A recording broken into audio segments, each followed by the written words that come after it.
Good morning. How are you guys? How's it going? What's poppin'? I hope y'all are doing well. Thank you so much to Jeremy for taking my first today. It makes me very, very happy that you could be my first. We got Daily Pillows, we got Jeremy, Nordy, Vertexiality, and Five. Welcome in, welcome in. I hope y'all are doing really, really good. Today we're playing the final official game I had listed on the Fall in Love Festival. But I still have two more visual novels that I also want to play. I played a lot of Yuri, I played a lot of straight visual novels. I have two yaoi visual novels on my roster that I still want to play after this one. But I've been wanting to play the demo for this for a while, so I'm really, really excited for this one. So we're back on my psychological horror otome / romance dating sim. So hi Ren, welcome in. How are you? I hope you're doing good. But yeah, so we're back in the psychological horror romance trenches. Hi Red, welcome in. So let's begin. Let's start. I've been waiting for this.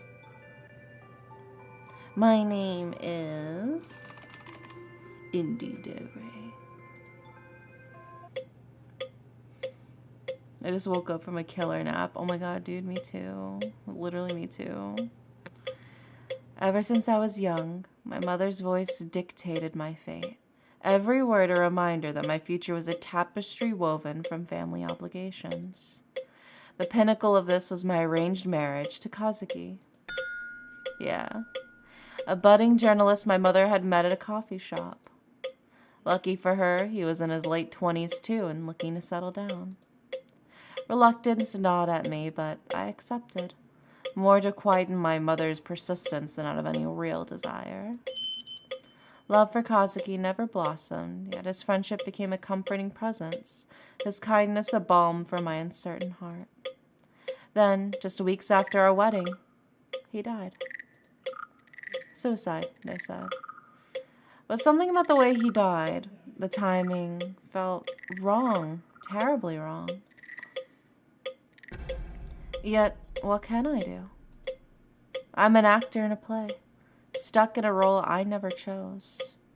Every move and word feels scripted by someone else, and no matter how hard I try, I can't escape the part I'm supposed to play. Hey, hi, Nordy. It's been 40 minutes, and all you hear is the relentless sound of your mother's voice. Mom, I really don't think I'm ready for this. Nonsense, dear. You're not getting any younger, and it's high time you moved on. Besides, Ryota seems like a nice young man, and he's been asking about you. Yeah, we start off the game with the dead husband. That's lore. I know, but I still feel like something's missing. Like I haven't properly said goodbye. Oh, sweetheart. Always stuck in the past, aren't you? But you just stop dwelling on what's gone and start thinking about your future. Ryota could be a good opportunity for you. It's not just about Ryota, Mom. There's something off about Kazuki's death. I can feel it. Here we go again with your wild theories. The police investigated and they found nothing. You need to accept reality, darling, and stop living in a fantasy world. Yeah, we speedrun Dead Husband. But what if there's more to it than what they found? What if Kazuki's death wasn't an accident? Enough. I won't entertain your delusions anymore. You need to focus on being a proper wife and a daughter, not chasing ghosts. Yes, Mom. Good. Now, I'll talk to you later. And remember, keep yourself together. We can't have any more embarrassing incidents like last time. You sigh and stare at the phone for a moment before glancing around the room. Your gaze wanders over to the shrine in the corner, its eerie presence casting a shadow over the otherwise mundane surroundings. Our mom totally killed Kazuki, but that doesn't make sense because she's the one who arranged the marriage with Kazuki in the first place. Or Kazuto. I think his name was Kazuto. Kaz. Yeah. But yeah, she's the one who literally introduced us and basically made us get forced married in the first place. Why the fuck would she kill him? I don't know. We'll see. We'll see. But for now, I'm just like, But she does want us to move on suspiciously fast. Maybe Mom's right. Maybe I'm just saying things. But I can't shake this feeling that something's not right. I can hear myself think. You approach the shrine, a mixture of fear and determination coursing through your veins. As you reach out to touch his death photo, a chill runs down your spine. And you can't shake the feeling that you're being watched. Day 1. You don't have to walk me back home every day. It's no big deal. But still, going out of your way like this, I know you said you're okay with the whole still testing the waters kind of arrangement. So let me see if I can adjust the sound volume. Can I? Settings? The SFX are really loud. Yeah, the SFX, the metronome and sound in the background makes it more unsettling. It does, but I like it. I like it. It does instill that sort of sense of anxiety to it. Okay. No, yeah. That is cool. That is like, it's a really cool aesthetic, honestly. I really love the game, how it looks. Like a mixture of like retro and stuff. But I cannot feel bad about it. You hesitate for a moment, trying not to sound too patronizing. Anyway, thank you. I should head back. I don't want to take up any more of your time. Ryota's expression is still as unchanging as ever. I said it's fine. It's not a bother, really. I'm just making sure you get home safely. Oh, well, in that case... Ryota's chuckle feels forced. As I look at him, I notice his smile doesn't reach his eyes. Great. So, same time tomorrow? You the pixely background, the soundscape. It's like, look at the flashes of like the high quality gorgeousness. Oh my god. Alright. Thank you. Ryota looks at you and gives you that same unreadable smile before waving goodbye. You can't help but feel a pang of guilt and uncertainty as you watch him walk away. He probably doesn't want to get too involved with me anyways. I know he's just trying to be nice, but he's better off with someone with less baggage, especially with everything that's happened with Kazuki.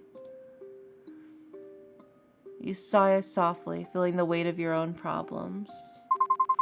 Maybe I should talk to Mom about her easing up on the matchmaking. The free-roaming section of the game begins now. You can explore the town from 8 p.m. to 11 p.m. During this time, you'll have the chance to interact with the male leads scattered across the map, as well as engage in side interactions with various townsfolk. However, it looks like the male leads have something planned for you today, so enjoy your time exploring. Just don't stay out too late. You wouldn't want to make Mom angry. Oh my gosh. There's the temple, Upper Street, the pharmacy, the Lower District, and Riverside. Let's check out the temple. You see an individual try to enter the temple, but the shrine priests desperately try to stop him. Best not to intrude. Damn, that's crazy. Okay, well that didn't work. Let's go to the pharmacy. You've already visited them yesterday. Maybe it's best to visit them tomorrow instead. Alright, buddy. Riverside? Oh, then you got the river, the Lower Street, and the neighboring district. Oh my god. Let's check out the river. You avoid the river. It reminds you too much of Kazuki. God fucking damn it, bro. Let me go anywhere. Neighboring district? The library, the cinema, Upper Street, Riverside. Okay, let's go to the library. Come on. That's so free after all. Oh, here we go. The library is quiet. There's a book you can read about the city's past. XXX town and XXX prefecture used to be under the feudal lord by the name of... The family was influential in the political sphere during the Meiji era, but the sudden death of the young master caused the family to fall into ruin. Some say his death was no accident, while others say there were supernatural things at play. Oh, just like my lover? Well, that's enough reading for today. Damn. Okay, let's see. What about the cinema? Can I watch a movie? The cinema's closed for today. There seems to be a notice on the door. We're currently closed for today and tomorrow to prepare for the first preview of the new movie XXXX. Damn, they're showing porn in this theater? That's crazy. It's like freaky porn too. It's got an extra X in it. Alright, let's see. Let's do Lower Street. Upper Street. Ooh, they got the cafe. The sweet shop. The alley. Let's go to the alley. The alleyway looks dark and musty. It's just because it's the first day, so I guess they have shit planned for me or something. Oh my god, Kibby! There's a strange cat here. Pet the cat. Meow. Affection with Miyabi increased. Oh my god, Kibby. I love Kibby. Alright, let's go to... I don't think the strange office is open this late. We can see if the cafe is open. As you walk back home, you pass by a familiar cafe. Also, hi Nagesh, welcome in. The empty croissant wrapper that once contained a croissant from Yoko remains still tucked neatly inside your bag. For a moment, you consider going in to thank her. But seeing how busy the cafe is, you decide against it. Maybe you can come back tomorrow. Damn, everybody really is busy, huh? Alright, apartments. You walk down the corridor to your apartment. As you pass by your neighbor's unit, you hear a loud thud coming from the room inside, then the scuttle of footsteps shortly after. The door clicks open and you see a familiar yet sporadic silhouette pop out from behind the door. You. Oh, you. Before you can say anything else, he cuts you off. Can you stop leaving your trash outside? And when you leave the house during the day, you're always so noisy. I know you have nothing to be better to do, but some people have things to do, you know. He gives you that stupid look on his face, reminiscent of a certain 2008 anime. Oh my fucking god, that expression, bro. You want to yell at him and call him a stupid naggy, but you're an adult, and even though he's short and rude, he should be able to reason like an adult too. I'm sorry. I'll try not to be too loud next time. You expect him to continue berating you, but his expression softens. Seems as though he was too expecting some sort of resistance from you. Yeah, you better. Hi, Snuggleberg. Welcome in. Noise, yeah. Look how cute he is. The way his shifty ass eyes look too. He's cute. He's a cutie pie.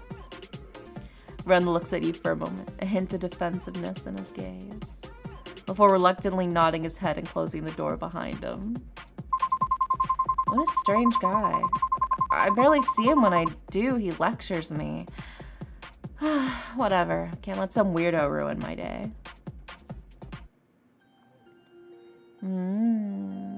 Okay, I think we can still explore, but... because we still have time. But I don't think there is anything for us to really explore.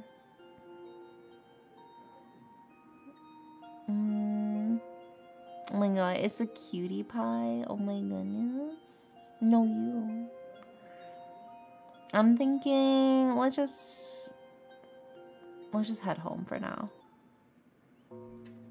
You finally enter your apartment. A groan escapes from your lips as you're finally able to kick off your shoes and collapse, exhausted, onto the couch. Why do I always have to deal with the weirdos after a long day at work? Ugh, speaking of work, I can't deal with it anymore. There's just too much going on. Everyone looks at me with that same pitiful yet annoyed expression. They gossip about me behind my back, yet every time they see me, they offer some unnecessary advice. It'd be so much easier if they just told me straight to my face that I'm weak. And Ryota, he's definitely not happy about this arrangement. And Kazuki, his death. I just need to keep it together, somehow. And then I'll be fine. I can't fall apart now. Not with everyone waiting for me to fall. Maybe they're right. Maybe I am weak. Maybe I deserve their looks, their gossip. Maybe I deserve all of it. No. Not again. No. That one's real. It's real, or it's not. What is... No. Please. Not again. Hello? Anyone home? Yeah, it's coming. You rush over to the door, opening it frantically in hopes of ignoring the strange noises coming from your apartment again. Hello? Sorry for the noise. What? Oh, no. Who is it? Hi! Your eyes widen in surprise at this weirdo's sudden dramatic entrance. A mix of confusion and skepticism on your face. I'm here for this freak. This is the one I want. What? Can I help you? The vibes from your home are not immaculate. I can already sense the bad spirits squirming around your abode. But no matter. I am Satome Haruki, exorcist extraordinaire, at your service. You blink, taken aback by Haruki's grandiose introduction. You were shaken up before, but now you're just simply perplexed. Who the hell is this guy? Exorcist? Haruki pauses for a moment, seemingly analyzing you for a bit, but his face showing a momentary tinge of shock. Then he shakes his head as if to shrug off the thought before continuing on with his introduction. Indeed! Your esteemed mother has employed my services to assist with the spiritual disturbances plaguing this dwelling. Your skepticism grows as you eye Haruki warily. And you're sure you can handle it? Fear not, fair maiden. My reputation precedes me. While some may doubt my methods, I assure you I possess genuine spiritual powers. Doubt fills your mind, but at this point, is embracing a bit of spiritual fanfare really the worst idea you've had? Well, I suppose it can't hurt to give it a try. Haruki beams at you, his smile shrewd yet unreadable. Excellent! With your cooperation, we shall banish these troublesome spirits post-haste. Now, shall we begin? You hesitate, staring at this strange man once again. Alright, maybe letting some weirdo into your house really isn't the best idea. So hi, Nick. Welcome in. Actually, I appreciate your offer, but I think it might be better if you come back another time. I need some, time to prepare myself for your methods. Haruki's smile falters, but he nods reluctantly, accepting your request. I understand, dear client, though I must say the spirits may not be so patient. But if it is your wish, then I shall honor it. Until next time, then. Just like that, the exorcist disappears as mysteriously as he appeared. You close the door and turn back into your apartment, trying to steady your breath. As the silence settles, a sudden tremor courses through the room. The furniture rattles, and that unsettling croaking noise fills the air again, sending a shiver down your spine. I thought it would be gone by now, but it's still happening. No, what was it? I need to check my phone.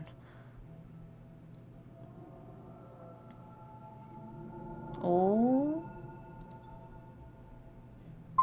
Oh no. Crap. I must have forgotten to leave the incense out for Kazuki. No. Damn it. As you approach the shrine, it begins to shake violently. Kazuki's death photo slips off the altar. You race to the shrine, your heart pounding in your chest. This is a slot machine. You need 3 matches to win, but if your sanity is high, you only need 2 to win.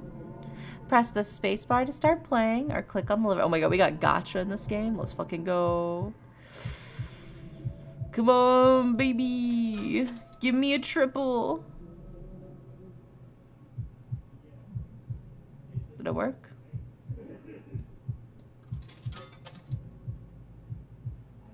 Oh, it's going. Triple, baby.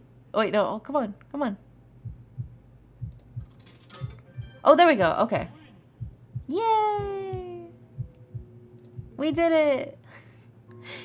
You managed to catch the photo just in time, clutching it tightly as you stare at it. Your heart still beating loudly in your chest. Surprised at your own reflexes, you gaze at the photo longingly, wondering if some divine intervention had guided your hand. You take a deep breath, trying to collect your scattered thoughts. With trembling hands, you carefully place the photo back on the mantle.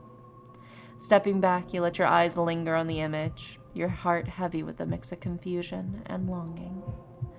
The room feels eerily quiet, the silence amplifying the turmoil in your mind.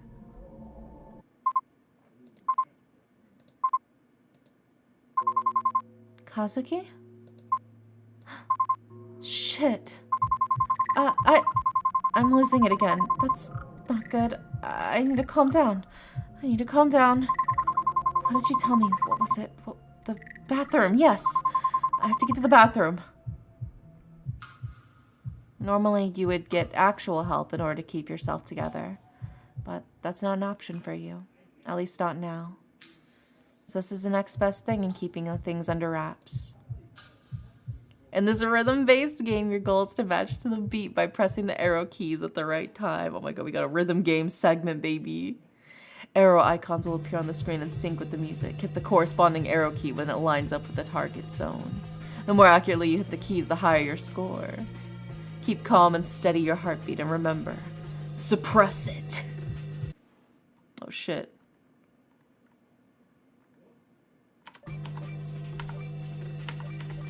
I wasn't expecting a rhythm game segment.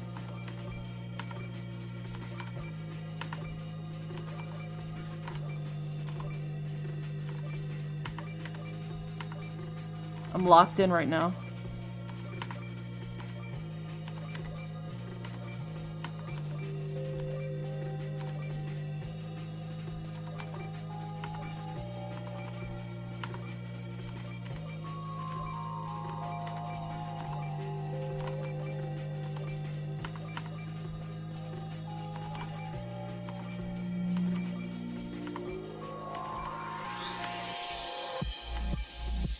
Oh god, how long does this go?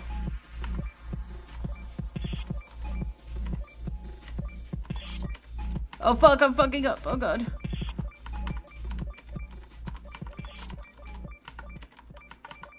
Whew. This is the most depressing rhythm game I've ever seen.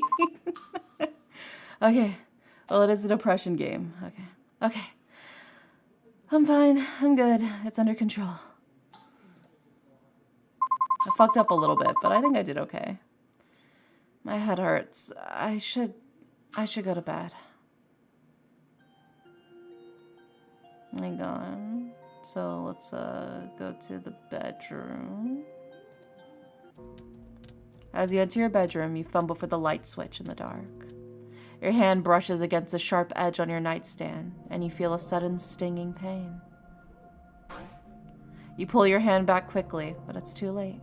A small, deep cut begins to bleed. Shit! You grab a nearby towel and wrap it against your hand, pressing deep into the cut, trying to stop the bleeding. Your vision blurs a little as you wince from the pain, but you swear you see some weird symbol form amidst the blood splatter. Boyfriends, husbands, exorcists, even the stupid apartment. Seriously, Wish my mom would stop meddling in my business and make me do all this for her. Just as you say that, your phone buzzes. From the glow of your screen, you read the words, 3 unread messages from Mom. Damn, so the real horror is our mother, huh? Danganronpa blood. Oh, God, in bed. I know, your worst fear, Ham. I'm exhausted. I need to sleep. I can't deal with anything anymore. As you lie on the bed, your head swirls with the afterthoughts of today. Mothers, ghosts, boyfriends, husbands, duty, sins, choice, and most importantly, you. Do your choices matter? You can't help but worry about yourself. I must run away, have a good stream or else. Yeah, well, thanks, Ham. You can sense that things are changing, and no matter what you do, you can't stop it. You don't want to sleep just yet. There's so many things to do. But your eyes give out as you lay there on your bed. Your thoughts are finally quieting down, and all you hear is the same resounding sound of the drums. Day 2. Cursed heart, bound by desire. Everything is a curse. Oh my god. I can head home from here. I'd rather not take up too much more of your time, Ryota. It's not a problem for me to escort you back. Oh, well, it's just I had to get some stuff on the way home. Dinner and such. I won't insist then. Have a safe walk home, Dare. Ryota leaves, heading towards the cafe. Maybe he's just visiting Yoko before going home. Your heart rate was unnaturally high last night. What do I keep telling you? Keep yourself together, Indie Dare. Just follow your routine. It'll be okay. Just remember to do as I say. Ugh. Why can't she mind her own business? Whatever. I still have other things I need to do. Alright, General, gotta keep my sanity high. Temple, get incense for Kazuki. Shrine, leave incense for Kazuki. Bathroom, do your daily routine. Convenience store, visit the store. Sweet shop, visit Granny. And cafe, thank Yoko for the croissant. We got our list of everything we gotta do. Anyway, I should get some offerings for Kazuki's shrine before going home. Thankfully, the temple's still open at this hour. Let's go. Alright. So we should be able to head to the shrine. Additionally, any interactions involving the main characters will automatically advance time by an hour, so plan your night carefully. Alright, well, I do need to go to the temple, so. Look at his ass! What a little shit, dude. I love him. As you hastily approach the temple, you see Haruki being escorted out by an irate monk. Seriously? Stop handing out your business cards to people trying to pray. This is a holy ground, not a business conference. Haruki, unperturbed by the monk's anger, tries to defend himself as he's pushed to the exit. Hi, Lord Tavish. Hi, Mita. Oh my god, Mita, thank you for the 16 months. Thank you, thank you. Whoa, your boy on the grind for that bread. And you get me? I'm an actual exorcist. I'm here to help.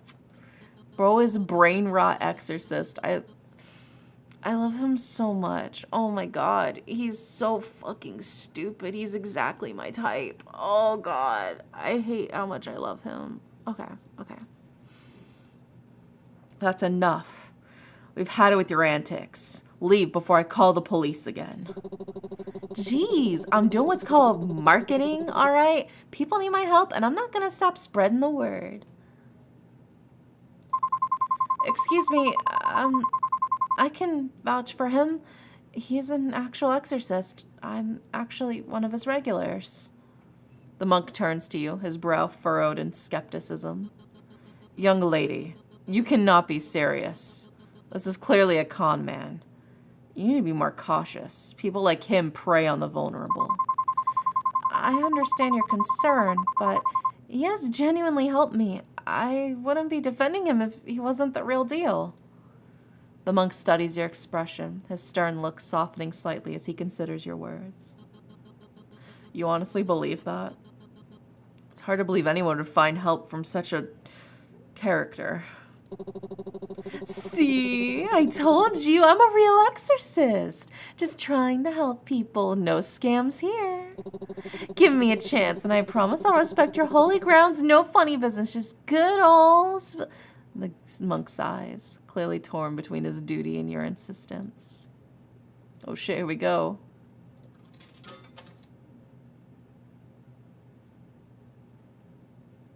Okay. Now we gotta do the last one. I locked it in. Hell yeah. Hi, Oka. Welcome in. We got gambling and rhythm games and brain rot exorcists. Welcome in. How are you guys? Oh my god. Thank you so much, Oka, for 29 months. Thank you. Oh my goodness. And then we got Salafi. Thank you for 6 months. Thank you. I appreciate it. Welcome in, everybody. We're playing Lover's Enigma, a psychological horror otome game. So feel free to get cozy. Yeah. All right. I'll give him the benefit of the doubt this time. But if I catch him causing trouble again, he's out for good. Oh my god, Med. Thank you so much for the resub for, oh my god. For a whole year. Thank you. Thank you for a whole year. Thank you. And thanks for grabbing your daily pillow, Berserk and Med. Thank you for understanding. Trust me, he's really helped me out in some bad spots. The monk nods reluctantly. Very well. I'll take your word for it. Just make sure he respects the sanctity of this place. Haruki grins widely, clearly pleased. Thanks for backing me up. You're the best. I owe you one. I shall alert you to fix some IRL things. Yeah, take care of yourself, Oka. Mwah, mwah, mwah. Anyway, dear client, what brings you to this sacred ground? Surely you didn't just come to witness my flair. I came to get some stuff for Kazuki. What a kind-hearted wife. How commendable. Though I must add a little note. Simply bringing gifts might not suffice to appease all spirits, especially those of the rather malevolent kind. Well, that's where you come in. You flatter me, my dearest client. I shall do my best to navigate these intricate spiritual matters with the same flair and expertise you do believe I truly possess. Flair and finesse, huh? Sounds like you're selling yourself pretty hard. Well, one must advertise their talents. Besides, I believe that a little charm never hurt anyone, especially when it comes to dealing with the otherworldly. Think of it as an added bonus to my professional services. You're always so cheerful, Haruki. I really feel like I can relax when you're around. I'm just doing my part to lighten the mood. Exorcism would be such a gloomy business otherwise. But I must warn you, spirits can be quite tricky, you know.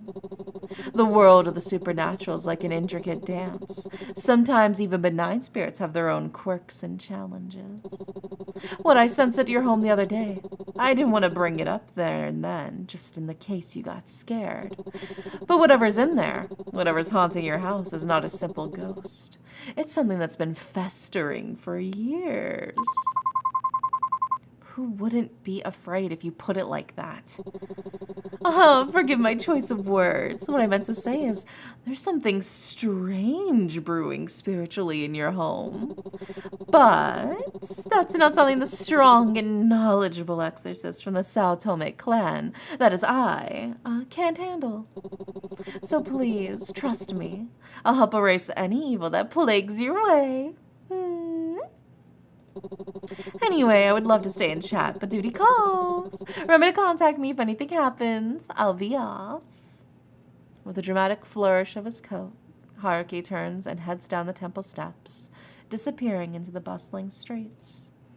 You watch him go, a mix of amusement and reassurance settling in. Despite his eccentricities, Haruki's presence feels undeniably comforting. Right. I better go get Kazuki's incense while I'm here. Okay, so we got the incense. So we need to head to the sweet shop to probably visit Granny. Maybe the convenience store. All that good stuff. We got lots of things to do. Whew. Okay. General, gotta keep my sanity high. Alright. Affection with Haruki increased. Yay! You're cool, oh my god. No you. No you. Alright, so let's see here. Go to the upper district. We'll head to the sweet shop. And then maybe the cafe. Oh wait, no, I see him over at the cafe right there. Okay.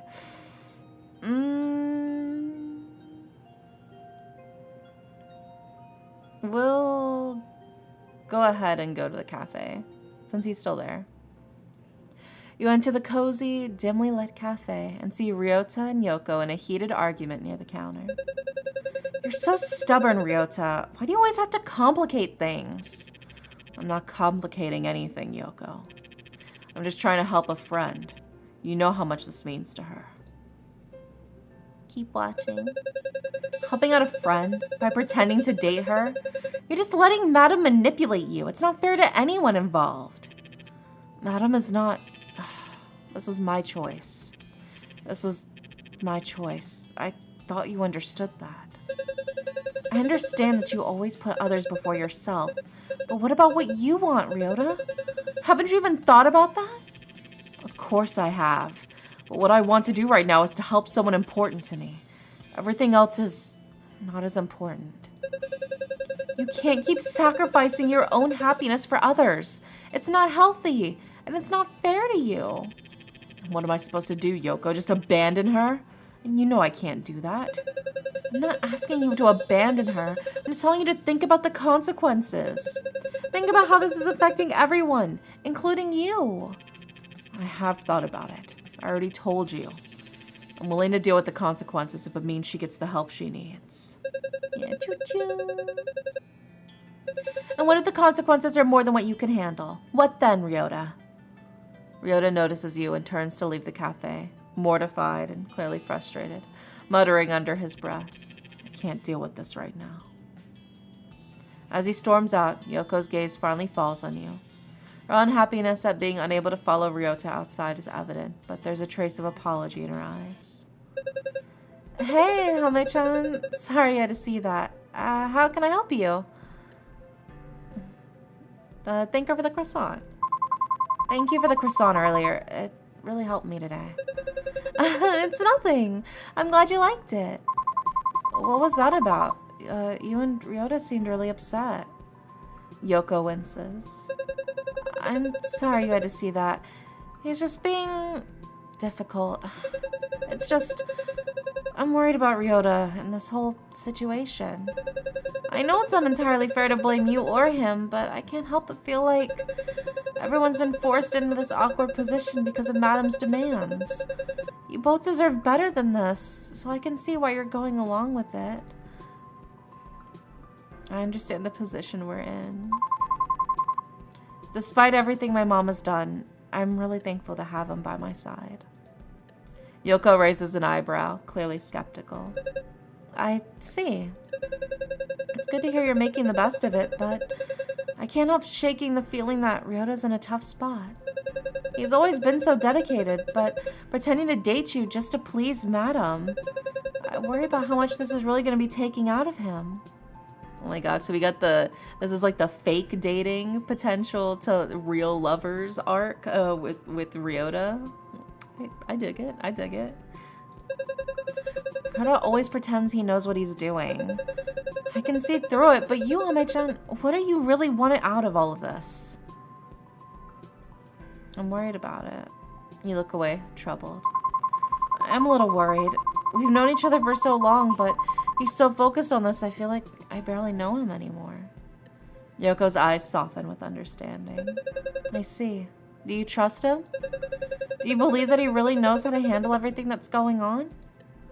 Her question hangs in the air, revealing her own worries about Ryota's well-being and the complexity of the situation. She waits for your response, perhaps hoping to know your true feelings and reassure her. Yeah, I trust him. You nod with determination. Yes, I do trust him. I believe he has a handle on things. Yoko looks relieved for a moment, but concern clouds her expression again. That's good to hear. Trust is crucial, especially in such a complicated situation. But remember, even if you trust him, it's important for him to be open and honest with you. Sometimes what's unsaid can be just as important as what's said. Yoko sighs, looking troubled. I've been trying to get Ryo to open up about his feeling, but he just clams up. It's like he's trying to read a closed book. I really wish I knew what was going on inside his head. Maybe I should talk to him myself. Yoko nods approvingly. That sounds like a good idea. Good luck finding him, though. If I had to guess, I'd say he's headed towards the river. He tends to have solitary moments there, like he's the protagonist in some dramatic scene. That's where he goes to think things over. I hope you can reach him. Yoko looks like she's about to say something, but is quickly cut off by the sound of her coworker calling for her in the kitchen. She gives a small, apologetic smile. Looks like I need to head back to work. I'm really sorry about all of this. I hope you can sort things out with Ryota. Remember, if you need anything, just let me know. Okay. So, I gotta go to find Ryota at the river. And then, I don't know if we'll be able to do all of these. I'll be so real with you. Affection with Ryota increased. Affection with Yoko increased. It's really late. I better head home before Mom gives me a mouthful. Oh, okay. So we basically only have like one thing left that we can do before we have to head back. Well, I think we gotta go to the river, man. I don't want to abandon bro. You approach the riverbank, the moonlight reflecting off the water. Ryota is sitting alone, looking deep in thought and visibly annoyed. Approach him. As you get closer, the click of your shoes alerts Ryota to your presence. He turns to face you with an expression between irritation and surprise before quickly looking away.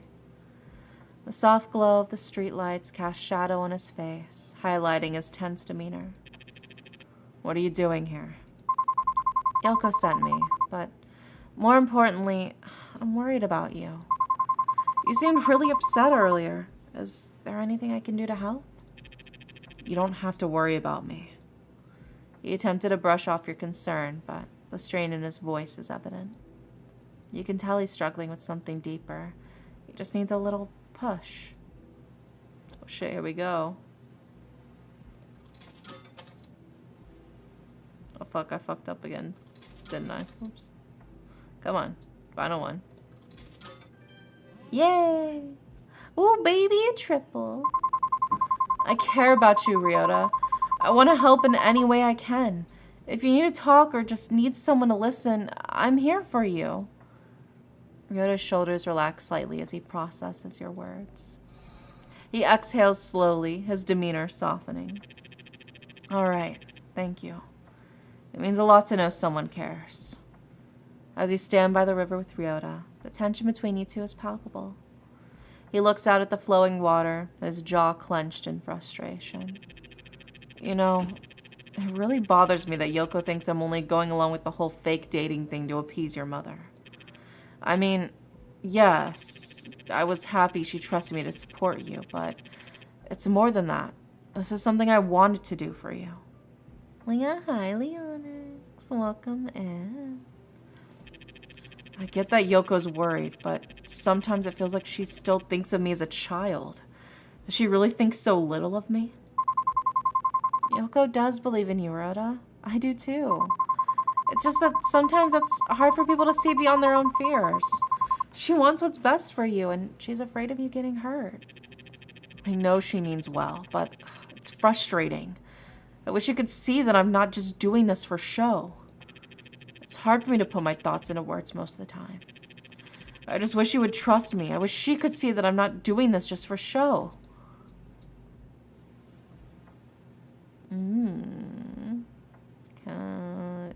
You don't have to carry this alone. You say you want me to trust. You don't have to carry this alone, man. You don't have to carry this all alone, Ryota. Take your time to find the right words, and remember that we'll be here to listen when you figure them out. Trust that we all want to support you. Thank you. It really helps to hear that. I guess I've just been so focused on handling everything myself, I forgot I had others to lean on. Really. Thank you for understanding. Anyway, it's already pretty late, and you were pretty tired today at work. You should get home soon. Hyoko's really worried about you, you know? She's hoping that you'll open up more. I don't have a choice. You should be able to understand this willingness to give up your own happiness for someone else's sake. You're unable to speak up, the weight of his words settling heavily. Ryota breaks the silence. I might not be able to attain happiness in this life, but I'm alright with it. What I have now is more than enough. Ryota takes you home in silence, with the night air cool against her skin. Alright. Time to leave incense for Kazuki, I think is going to be what it is. Sanity increased. Affection with Ryota increased. As you step into your apartment, a knock echoes to the door. A voice calls from the other side. Hello? Is anyone home? What now? With a resigned sigh, you approach the door. When you open it, you're met with the woman standing there, her hands clasped together in a formal manner. Have you found salvation through Hiroshi no Kami? Salvation? What do you mean? Hiroshi no Kami, the Divine One, offers visions and guidance to those who seek truth. He is the light in the darkness, the savior of lost souls. You seem like someone searching for answers. Why not explore what he has to offer? Embracing his guidance might bring you the balance and peace you need to keep things in order. Oh my god, I'm getting recruited by a cult. Oh, this is so fun. After all, in the midst of chaos, true balance is found through the light of the divine. I gotta reject her, bro. This is so clearly a cult. No thanks. I don't really want to. You try to close the door, but the cult member wedges her hand in the gap. I understand your reluctance, but Hiroshi no Kami's light is too important to ignore. This path offers salvation and purpose. Turning away now means missing out on profound truth. Please reconsider. Our door is always open, but the time to accept his guidance is now.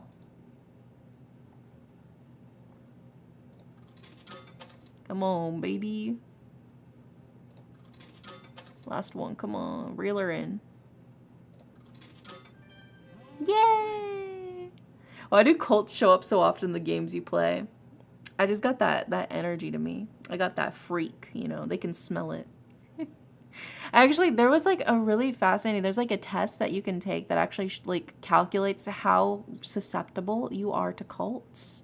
And I have a low susceptibility to joining cults. I have a very low susceptibility. Of course, it's not zero. I think to say that it's impossible for you to fall into a cult is, in a way that shows that you're actually very much susceptible to falling into a cult. Because nobody goes into a cult like thinking that they're joining a cult, right? It's usually like a slowly heating up the water kind of situation. But apparently I'm pretty good at seeing the signs. It's because of all the true crime I watch, I guess. And my natural skepticism. But yeah, according to the thing, based off of like all of my traits and stuff like that, I have a very low susceptibility of falling into a cult. So I'm very proud of that. And I'll try to make sure I stay aware so that I do not fall into a cult. But it is fun to read about them. I think they're fascinating from like a horror perspective. I appreciate your concern, but now is not really a good time. I'll definitely check it out again, though. I understand it's not the best moment, but Hiroshi no Kami's guidance is essential. This opportunity to find balance and peace might not come again. Isn't your search for answers worth exploring? And if you fall into a cult, you recruit all of us, no issue. Yeah, oh my god. Finger pokes. What if we were in a cult together? Wouldn't that be so romantic, you guys? What if we started our own cult for funsies? The sleep cult. I'm really not interested right now. But think of the clarity and purpose you might gain. Just a brief visit could make a world of difference. I said no. I need to focus on other things at the moment. I see. Well, I'll respect your decision for now. I'll come back with more information if you're still unsure. Thank you for at least considering it. Remember, our door is always open. The woman bows deeply. With the final lingering look, turns away, leaving you alone. Oh, we gotta go to the shrine. After a long day, you decide to visit Kazuki's shrine. Compared to the day before, it's still relatively neat. I should take care of him first. I hope this keeps you at peace for tonight once again. Maybe it's my imagination, but the air around the shrine feels a little colder, and the feeling of gratitude settles in my bones. You smile softly at the shrine. Good night, Kazuki. Tidy the shrine. Work was tiring today. I'm sorry, Kazuki, but I'll do what I can. There. All better. Affection with Kazuki increased. Hey, yo, we can... with the ghost? Can we fuck the ghost? Hey, yo. I'm open to it. I'm open. I have an open mind and an open heart. I'd fuck a ghost. I'm fine with that. Alright, so... we already did find Ryota. I wonder why that's still... okay, well, let's go ahead and do our bathroom routine, I suppose. You're keeping it together pretty well, but there's no harm in making sure you're extra calm. Alright, ooh. Play Funky Vibe or play Meltdown? Let's play Funky Vibe. I'm playing on normal, I guess. Just to get the vibes, I suppose. Jesus, this is normal? Oh god.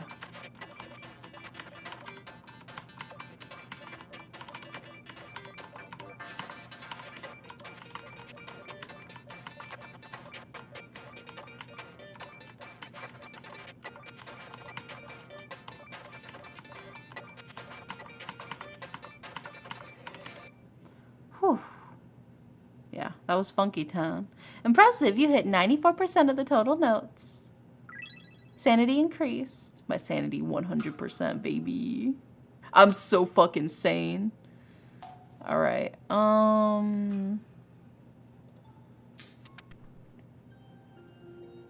let's check the window. The window remains closed from the previous day. Do you still want to open the window? No. The window remains closed until you decide to open it again. Maybe the door? What's at the door? Afraid that the strange woman would come back. It would be best not to leave the house now. Okay. Then I guess, check out the shrine again. Kazuki's shrine. You tended to it today. You take a final look before turning away. Today's been so much already. Oh, can I not give him incense or something? Let's see here. Task list. I guess it counts it already. Leave the incense for him. So I guess when I was tidying it, I did leave the incense for him. So I did my daily routine. I left the incense for him. I did find Rio at the river. I wonder why that's not crossed out. But it is at the bottom with the rest of the crossed out ones. So I guess it's still counting. It just must be a bug that's not crossed out. So I didn't visit Granny or visit the store. But other than that, I did pretty good. I'd say I got everything important done. Gifts? There are no available records. Email. Oh, okay, that's what mom's messages was. History. Oh, okay, that's the log. That's neat. Oh, let's go ahead and save, too. There we go. Contacts. Oh, okay, so we can see our affection through our contacts. Okay. An exorcist hired by my mother. A bit of an oddball. 60. So we got 60 affection with him. What about with Ryota? 60 affection with Ryota as well. What about Ren? 50. Okay. Kazuki? 55. Are we gonna try and fuck the ghost? Low-key? We'll go for the ghost and the exorcist and see how it goes. Which one we get together with first, I suppose. Alright, let's head to the bedroom then. You step inside and everything seems in place. The door clicks shut behind you. For a fleeting moment, peace settles in the air, and your mind drifts back to the day. I want to fuck the ghost. Yeah, the ghost of my dead husband. So romantic. It's like, oh fuck, what was the name of that one movie? What was it? What's that one older movie where they're like doing pottery and shit together and he's like romantically like holding her and instead of saying like I love you, he says like ditto? What was that fucking movie? Was it just called Ghost? Am I fucking crazy? What was it? I think it was just straight up called Ghost. Anyways, we're gonna do that. Yeah. Yeah, was it straight up called Ghost? Yeah, okay. Yeah. Well, what if we watch that for one of our movie nights for community night?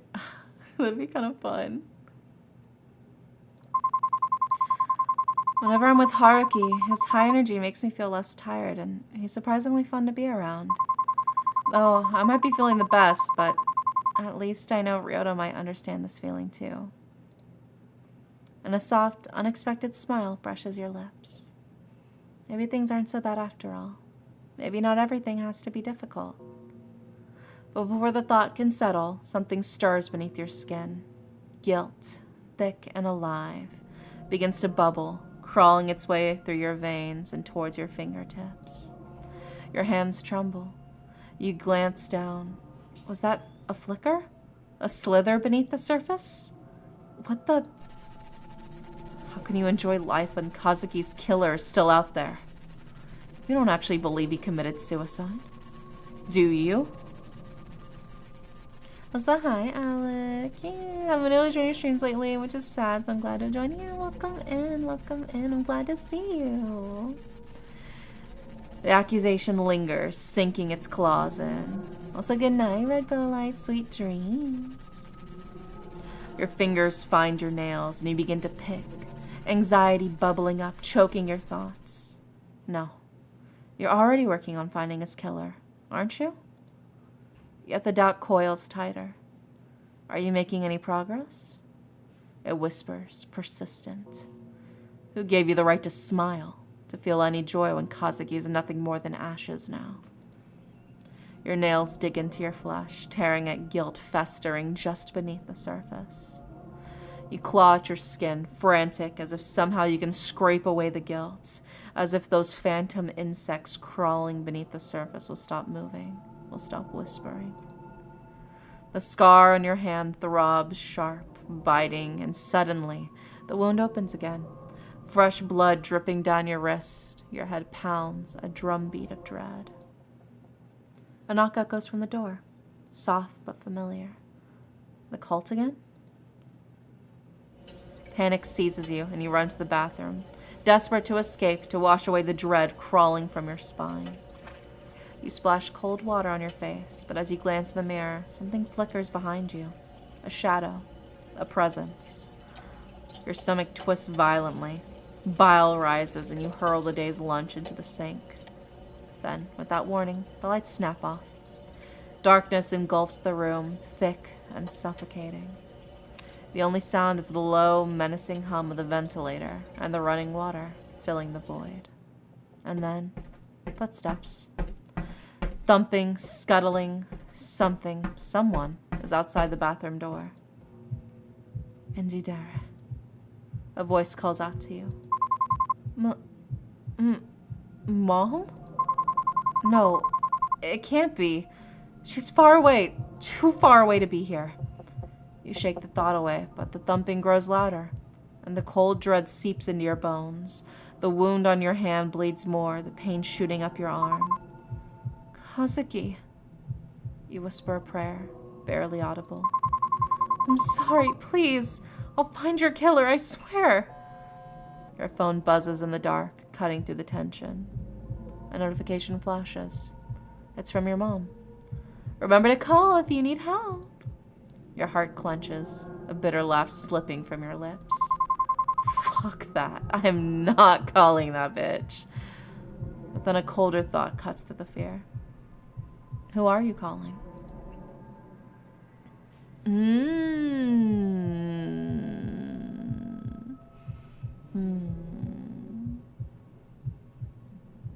Do I go hierarchy? Let's go hierarchy for now. Your hand trembles as you pull out your phone to call the only person you knew who could deal with this. Ring, ring, click. Hello, dear client. Are those pesky spirits being relentless again? Or perhaps they're moving things around your apartment? Fear not, for my services are always at your disposal. You are so taken aback by his precise knowledge of your predicament that the rest of his bombastic greeting went right over your head. How did you... Anyway, you're right. Things in my apartment were moved while I was at work. I swear my apartment was empty and no one was home. When I got back, everything was a mess and something felt off. I didn't know what it was, but it felt supernatural, perchance.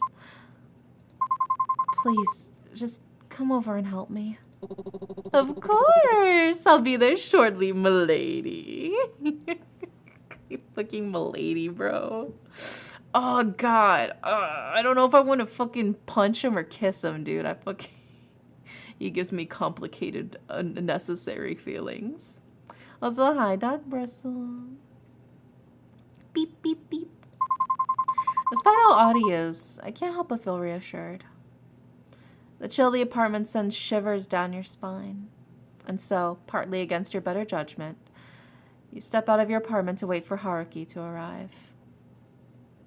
When the steady tapping of Haruki's shoes finally echoed down the hallway, the sun is already starting to settle. He waves at you before grasping the doorknob and opening the door with a flourish. After a brief moment, he pauses in the doorway, turns, and gives me a wide grin. My, this is quite the energetic spirit we have here.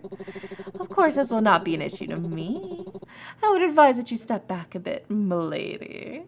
My fucking God, shut up, shut up, shut up. I love you, but shut the fuck up. You obediently take Haruki's advice and take a few steps back. Haruki, almost in a strategically like fashion, places candles around my apartment. He then comes back to the doorway and prepares to chant. The very air of the room starts to feel charged as Haruki's voice takes on a melodic quality. Words that I have no understanding of flow like water from his lips. His hands trace intricate patterns through the air, the candles flickering wildly as the flames dance erratically in non-existent winds. It doesn't take long for the room to fill with the unsettling energy. A chill runs down your spine as a cold draft rustles curtains, sending shivers across your skin. The melodic chanting is suddenly interrupted. Haruki clutches at his chest, staggering. A faint trickle of blood escapes from the corner of his mouth. Each cough sends a specks of blood splattering on the floor. The room is filled with the sounds of his labored breath, and the eerie silence is only accompanied by the ticking of the clock. The flickering candles slowly calm as Haruki straightens slowly, wiping his mouth with the back of his hand only to unsuccessfully smear it instead. It's fine. It's just a particularly strong spirit. I'll manage. Though, something like this can't possibly stop the strongest exorcist here. Of course. Something as minute as this can't keep me down. With the strength of 1,000 suns and the wisdom of ancient sages, I shall vanquish any spirit that dares to disturb your peace. But a bit of added protection won't hurt. I picked this up from the temple today. It's not as strong as me, of course, but it does work. Even if it doesn't, it adds a cute little addition to your bags. Oh my god, Kibby. Haruki digs through his bag and pulls out a small Lucky Charm with a cute cat face on it. Please, have it. Thank you. It looks like you. You think so? I guess my charm is rubbing off on those cute little cats. Yeah, it's got that same mischievous smile. Well, I do aim to bring a bit of cheer, even the most serious situations. Speaking of which, this little guy is said to ward off evil spirits. Keep it close and it'll help keep the negative energy at bay. I appreciate it. Hopefully it'll be as effective as you are. Of course! Together we'll make sure your apartment stays spirit-free. And if you ever feel uneasy, just remember my charming face on the kitty. All his waving around leaves his sleeves pulled up, revealing tattoos on his arms that seem closer to carvings than ink. You can't help but steal a couple of glances at them, noticing beads of blood seeping along the intricately carved symbols. Haruki notices the glance and sends a grin your way, eyes twinkling mysteriously. Ah, these old things. They're my best-kept secrets. People say they're a map to buried treasures, but I'm afraid it's just my way of keeping things interesting. You're bleeding, though. It's something to be worried about. What kind of exorcist would I be if I were afraid of a little blood? I'm fine. Besides, it hurt a lot more when I got them. You hand him a towel as you take a seat next to him. Still, though, it looks painful. You hesitate, thinking about whether or not to ask Haruki about them. But he senses your curiosity and speaks up anyway. They're protective wards so that I will never lose a battle with the spirit. Suspicious. Oh my god. What if he's the cult leader? That'd be so romantic. Falling in love with the cult leader? But if you're so strong, why do you need them? There's no shame in relying on an extra layer of protection. Sometimes there are enemies you can't fight alone. Raiden and Malgo, this looks so cute. Yeah, it is really, really cute. I've been enjoying it. It is still a horror otome, but I love horror romance games so much. I think they're so underrated. So I've been playing a lot of them this month. And besides, they look pretty cool, don't they? Adds to the whole mysterious exorcism vibe. Like I walked straight out of an anime or something. You roll your eyes, smirking at his cheekiness. But your smile fades when you see Haruki wince in pain. He's still hurt. His wound is still bleeding. And there's a ghost in your house. I just finished playing a game called Love Curse. Oh my god, I played Love Curse a couple months ago. I love Love Curse. It's so fucking good. It's fantastic. Yes, 1000%. I love Nixie. Nixie, my darling. My darling girl. I love my puppy yandere girlfriend. It was so good. It was so good. I also really liked Victoria's route as well. I got the good ending for Victoria too. But Nixie, my darling. Oh, so good. I need to finish the rest of the routes on that. That's the one where you get late or die, right? Yeah, that is the one where you get late or die. I'm a sucker for Eleanor. Eleanor was a good route. I did really like Eleanor as a route. They were all so good. Yeah, I need to finish getting all of the endings. Because I got all of Nixie's routes, and then I got all of Victoria's routes. And then I think I got all of Eleanor's, and then I was working on Iris's. But I hadn't finished Iris's yet. Yeah. But so far, I've been having a blast with it. It's been so good. It's been a good time. The only thing I'm sad about is that I can't date Phoenix. I wish I could date Phoenix, dude. She's so hot. I love me a woman who talks in ancient speech. All right. Haruki, you know, behind all that cheeriness and grandiosity, it seems I don't know much about you. He pauses, his expression shifting as he searches for the right words before finally responding. That's nothing too interesting. Haruki's smile fades slightly, his eyes distant as if he's sorting through unpleasant memories. Or perhaps he's still dealing with the pain. Well, I've always been spiritually gifted. It's been my thing for decades. It's the only thing I have. It might not seem like it, but I guess there's a responsibility to it. Oh, and I like mackerel. Mackerel's alright, I suppose. Alright, it's the food of the gods. Haruki's expression shifts from something softer, but still as genuine. I know it might be hard to trust someone like me, but if you for some reason do, thank you. I appreciate it. I promise I'll tell you everything someday. Maybe over some fried mackerel. You give a soft chuckle at his playful remark as he returns to his usual demeanor. He adjusts his sleeves to conceal his tattoos once more. The little ritual I did should keep them quiet for a while. But watch out, this one is a persistent spirit. You nod gratefully, feeling a sense of relief mixed with concern for Haruki's well-being. Thank you, Haruki. Please take care of yourself. He acknowledges your words with a nod, his eyes reflecting a flicker of gratitude amidst the weariness. Always, my dear client. Until next time. Haruki trots back down the hallway, giving one last wave as you close the door. Sanity increase. Bro, my sanity has not once dipped, bro. I'm so good at staying sane. Affection with Haruki increased.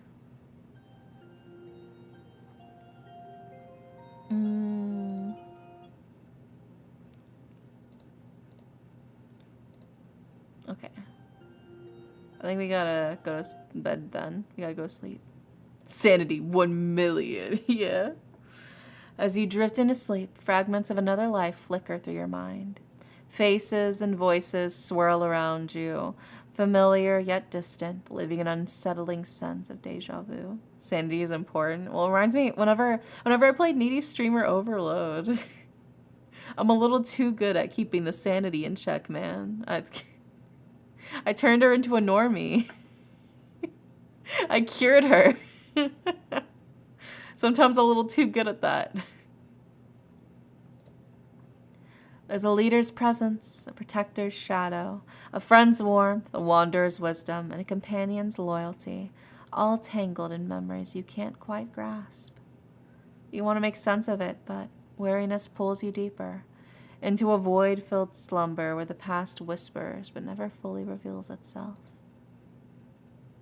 Well, of course I gotta dig deeper, bro. You feel your heart wrench as memories of the past continue to swirl in your brain. You hear the same familiar knockings, but this time they feel different. Not teeming with the same malicious intent brewing in your apartment, but with an air of protectiveness, warmth, and even love. Someone loved you very much. He cared about you in the past. When you were chased out of your village, he took you in. Yes, him. He had everything. A mansion, servants, and power. Unlike the people at your village, he wasn't afraid of you, even though you brought endless calamities. It was a potential. He saw strength. He saw kindness. Despite everything, you were the calm in his life. Tried reading the title, my tea set started floating around. Oh my goodness. Until... dig deeper. I think we gotta dig a little deeper. I see strength and kindness around here too. Oh my god, yes, coming from you. Until the calamity. Yes. You ruined everything. You had someone who loved you, but you couldn't help it. You had to ruin it all, didn't you? You had people who cared, yet that wasn't enough. You had to destroy everything. A persistent ache gnaws at your temples as you toss and turn in bed. When you finally drift off, you find yourself trapped in a state between waking and dreaming, with the oppressive weight of sleep paralysis pinning you down. All around you, the shadows dance and morph into haunting figures. Muffled voices, distant and unintelligible, echo in your ears as they scream your name. You see the people who loved you melt into a horrifying mass of flesh and blood. You try to scream, to move, but your body disobeys your desperate commands. Just when you think you can't take any more, the darkness recedes. You wake up drenched in sweat and trembling. The nightmare's clinging remnants leave you shaken and exhausted. Sanity decreased. Oopsie. Teehee. It's fine. We'll boost it back up when we play more fucking rhythm game on our phone. Day 3. After work, as you're stepping off the train with Ryota, your phone suddenly rings. Seeing that it's an unknown number, you excuse yourself and step aside to answer it, leaving Ryota to wait for you, curiously. Hello? This is Officer Watanabe. I'm calling to discuss Kazuki's case. Yes, what is it? Have you found something? Was it... Did you find his body? Oh, his body's missing. Actually, we didn't find anything. We've thoroughly investigated the matter, and all evidence points to a tragic suicide. We believe it's time to close the case. I understand this is difficult, but continuing to push won't change the outcome. You can't be serious. There are too many unanswered questions. I know there's more to it. Kazuki wouldn't just end his life like that. His body wasn't even found, and that suicide note was clearly fake. Again, I sympathize with your situation, but all evidence supports our conclusion. We will not reopen the case unless we receive concrete proof that someone else was involved. No, I can't accept that. Kazuki deserves better than this. I deserve closure too. Look, I understand that you're grieving, but if you continue to pursue this, you can face illegal repercussions for obstructing the police. I'm advising you to let it go. Are you just gonna leave it? We don't have the manpower or resources to waste on a closed case. I'm very sorry. I hope that you'll find peace soon. And with that, the line goes silent. You angrily close your phone. Your reflection stares back at you helplessly from the darkened screen, as if begging you to do something to fix this. An overwhelming urge to scream wells up in your chest. I'm sorry about that. His voice surprises all of the rage out of you. In your agitation, you had forgotten that he was still there, watching the whole debacle unfold. You turn around, mortified. So hi, Ren. I see you on YouTube side. Sorry about that. It's just the police again. You must have guessed. They've given up on Kazuki's case. I'm really sorry that this is happening after all the work you put into this. I don't know what I can do to help, but if there's anything at all... Oh, no, it's okay. This is my burden to bear. I can share it with you if you'd let me. Even so, it's not good to fret over the past. Your mother's right about that. Ugh, not her again. I know you really look up to her, but she's not exactly the best person to listen to, especially with how stubborn she is about her ideals. The way she believes how anything can be overcome if you just put your mind to it. But sometimes hard work just isn't enough. I know how headstrong your mother can be, but that mindset did help me and Yoko out of everything. You vaguely recall how your mom was there for Ryota and Yoko back in school. She helped them to escape their abusive home, always listening and supporting them as their teacher. It's a memory that sticks with you, especially when you think about how different things were for you. She means well, and she cares about you. Does she now? The words come out tense and bitter. You can't help but feel angry at your mom for pressuring you even in her absence, at Ryota even though he doesn't know any better, and at yourself. Ryota senses the change in tension and clears his throat. Today's been a long day. Should we grab some food before I take you home? Yoko's been going on about this new pastry at the cafe. We could give it a try. You hesitate, unsure of whether to accept his offer. On one hand, you're annoyed at his blind admiration of your mom, but on the other hand, you know he's not doing it on purpose. Yeah, we'll accept it. Alright. I'm a bit hungry, so let's go. Ryota smiles warmly at you, his concern momentarily fading. Alright, let's go. Affection with Ryota increased. Oh, Ame-chan, are you here to see me? Oh, and you're here too, I guess. Are you 12? You're always so sensitive, Ryo. Anyway, how can I help you guys? Oh. Yoko hot, yeah. From what it sounds like, it seems like she's probably Ryota's sister. I came here to talk to you. Actually, I came here for a quick bite. Decisions. Oh, I'm just here for a quick bite. Oh, playing it cool, huh? Anyway, we just gotten some new pastries that are to die for. What will it be? Ooh. Mont Blanc, eclair, chocolate crepe, or castella cake. This is tough. This is really tough. All of these sound really, really yummy. But I think I wonder if these increase the affection for different characters. Maybe I should save. Okay, let's do Mont Blanc. Sounds great. I'll take that over there. This one's a classic. Soft, sweet chestnut cream, piped oak mountain with a dusting of powdered sugar. It tastes like autumn in every bite. And what about you, Ryo? Just a coffee for me, thanks. All right, coming right up. You two find a seat and relax. As you find a cozy corner to sit in, you can't help but notice the warmth in the cafe, a stark contrast to the cold conversation with the police officer.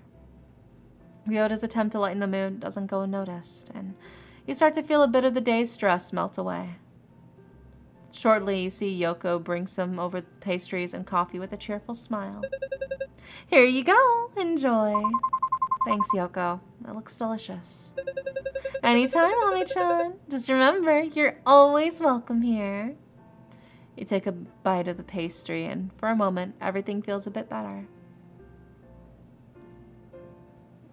Actually, I just need to get out of the house for a bit. It's been a rough day. Work's been stressful, my mom's been on my case, and Kazuki, it's all just a lot, and with everything that's happened, especially last month. Abruptly, you realize that you're rambling about your troubles. You immediately clamp your hand over your mouth and look over to the siblings, hoping that they haven't been too put off by your negativity. Oh, that's okay. Don't put too much pressure on yourself, okay? You're already doing a good job handling everything, especially with what's going on. I know what I said earlier about your mother's mindset, but it's also about your own strength. You're doing great. Thank you. You can always rely on us, you know? We're always cheering you on. Ryota nods in agreement. You feel supported. Despite everything, you are loved. You spend the rest of the night with them, talking about mundane things as you enjoy your dessert. Maybe you'll be all right. Not in the long run, but just for tonight. Eventually, the cafe closes, and you part ways with Ryota and Yoko, feeling a bit lighter than before. The walk home was quiet. The night air cools against your skin. As you step into your apartment, the weight of the day's stress seems to settle back in, but the warmth from your night out lingers. Another exhausting day of work is finally over. I hope tomorrow won't be as bad as today. Just as you're about to close the door, you feel a pressure on the other side. A foot wedges between the door and the frame, stopping you from shutting it completely. Oh my god, is the fucking cult back? Hello, miss? Not this again. Although reluctant, you didn't have much of a choice but to reopen the door. Yes, how can I help? You trail off as you count a group of 4 men standing outside the apartment. They don't look particularly friendly. There's something unnerving about them. Apologies for the late night visit. I believe your mother mentioned that you've been experiencing spiritual issues. You shake your head. My mother? What are you talking about? I think you got the wrong person. I'm not sure who you... You might not have noticed it, but Hiroshi no Kami's influence has already touched your life in ways you don't yet understand. We understand that this must be overwhelming, but Hiroshi no Kami sees things in you that you may not even realize. His guidance has already found its way into your life. I don't understand. What do you mean? You try to shake the confusion out of your mind, but the mention of this Hiroshi no Kami fills you with unease. He chooses his followers carefully. Those who seek answers, those who are lost, those who are searching for something greater. Ooh, unsettling silhouette group, my fave. Yeah. Romance the menacing silhouettes. And you, miss, have already begun your path without realizing it. I just finished breakfast and we encounter a dead husband yet? I don't know, but I feel like he's connected to this cult. Hiroshi no Kami offers peace, clarity, and understanding. His light can guide you through the darkness and alleviate the spiritual issues that you have. All you have to do is let him. You take a cautious step back, trying to shut the door again, but you can feel their presence looming.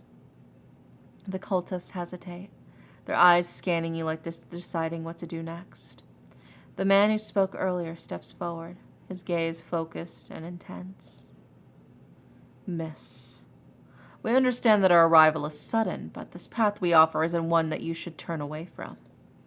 Hiroshi no Kami's light is already in your life. It's touched you in your dreams, and it can give you more than you could ever imagine. So hi, Jacob. Welcome in. How are you? Kazuki, where are you? And I'm so sorry. Yeah, I'm waiting for Kazuki to save me. Come on, Kazuki. Come on, dead husband. Get these cultists out of here. You tense up. It's not like last time. There's a force behind his words that make you feel trapped. I don't know what you mean. I've had weird dreams, sure, but that doesn't mean I need your guidance. I'm fine on my own. Another cultist firmly pushes a little closer to the door. That's where you're wrong, miss. You've been searching for something, haven't you? You don't even realize it yet. But Hiroshi no Kami sees your struggles, your doubts. The light he offers you can give you the peace you're craving, the answers you've always needed, but only if you accept them into your heart. Another cultist steps closer to you. Hiroshi no Kami can see your fear, your uncertainty. You're standing at the threshold of something far greater than yourself. We're offering you the key to unlock your potential, but you have to choose to step forward. Don't let fear keep you from the truth. You feel your stomach tighten, the pressure of their words hanging in the air like heavy weight. I don't need anything from you. I'm fine, just... No, you're not fine. You're hiding from the truth. It's obvious you've been running from your destiny, from the path that Hiroshi no Kami has set for you. But his light is unwavering. His purpose is the inevitable. I'm not interested in this Kami of yours, okay? I just want you to leave me alone. Listen to yourself. You can feel it, can't you? The restlessness inside of you. Hiroshi no Kami will calm that storm. All he asks is that you open your heart, trust in him, and allow him to guide you. You know that deep down you won't find peace until you accept him. You feel a cold chill running down your spine. This isn't just a request anymore. It's an ultimatum. And you start to realize that the more you resist, the more they're going to push. Miss, please. You don't know what you're turning away. Hiroshi no Kami offers you everything you've ever wanted. Purpose, clarity, belonging. Can't you see? The truth is right in front of you. Stop fighting it. Let him in. You'll find peace. You'll find strength. Just open your heart to him. Feeling the weight of their words press onto you, anxiety starts bubbling up. You don't understand. I don't want this. I don't want your salvation, your Kami, or whatever it is you're offering. Just leave me alone. A look of disappointment flickers in his eyes before he exhales, almost sorrowfully. We were hoping you would come to this on your own, miss. We wanted to offer you guidance, not force you. But it seems you're still not ready. We'll be back. Hiroshi no Kami's light will reach you eventually. Everyone finds their way to him in time. But you will have to face him, whether you're ready or not. The cultists begin to step back, one by one, but their eyes linger on you, almost as if they can see something you can't. The weight of their gaze lingers long after they disappear down the hallway. Close the door, your heart pounding, panting, feeling the strain of the encounter. They want to accept their Kami and aren't giving up this easily. They're going to keep coming back to push me to their side. However, before you can crash on the couch as you usually do, you see her.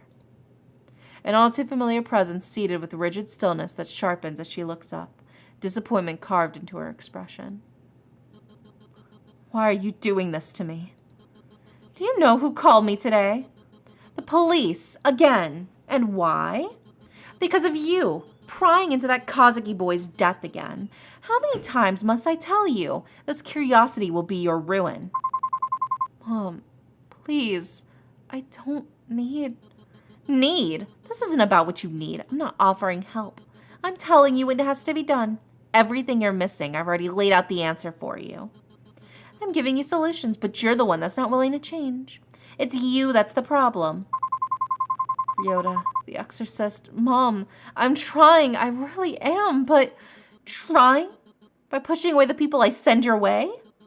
Imagine my shame knowing you treated those wisdom and respect like common intruders. You were the one who sent those weird religious people to my house? Mom, they're complete strangers. Weird. Watch your tongue, girl. You've grasped truths you'll never understand, and you turn them away. You're unwilling to change. Mom, I don't need them. They can help you find peace if you let them. If you let me help you. Her gaze pierces through you, and then a calculating shift.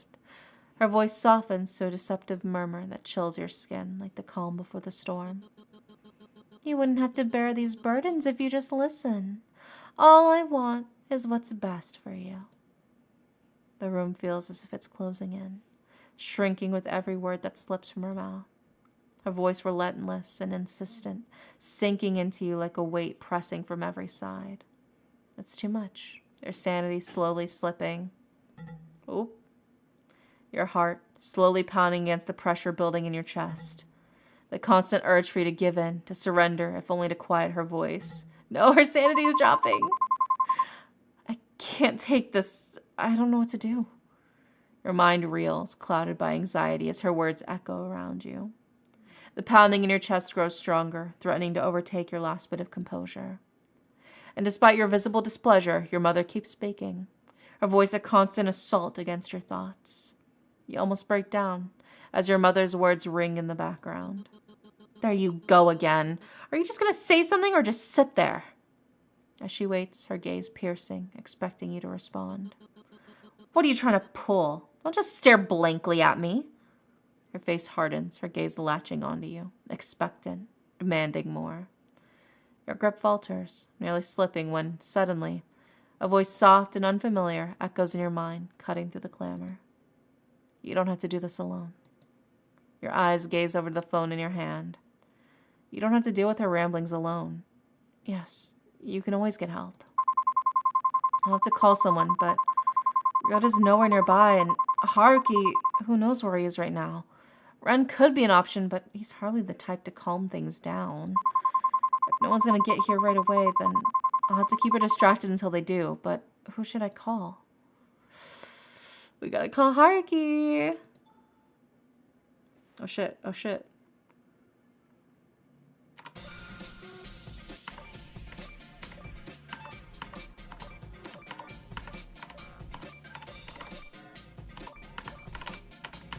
Oh god. I fucked up. Oh god.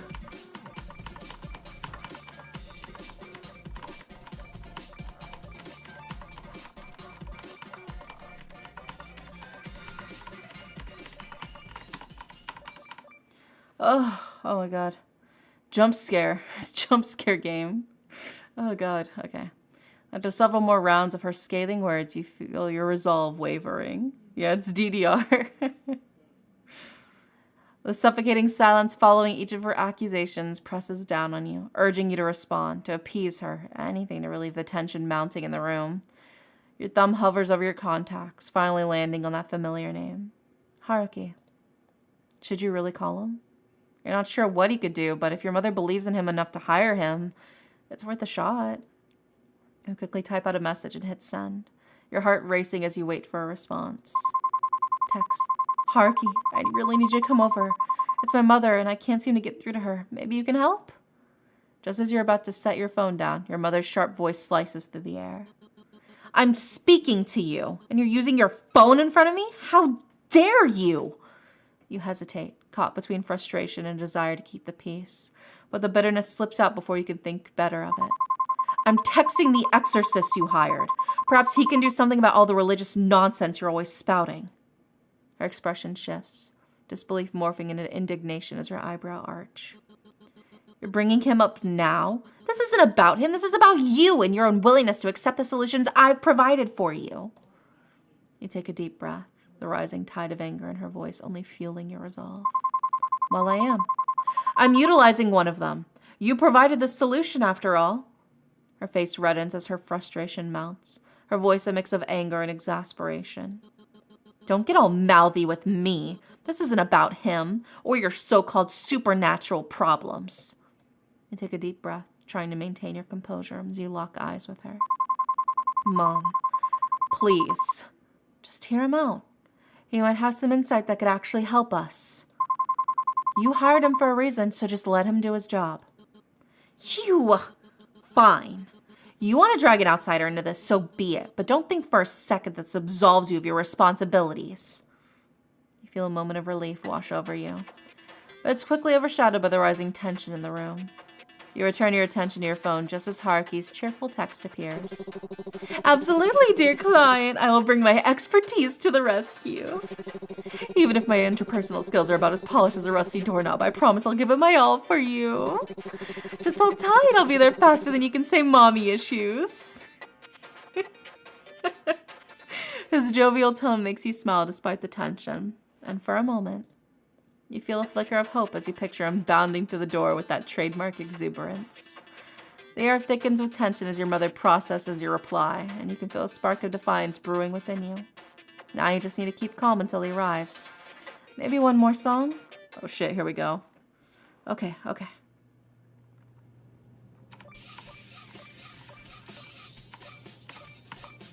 Oh my god. This is funky.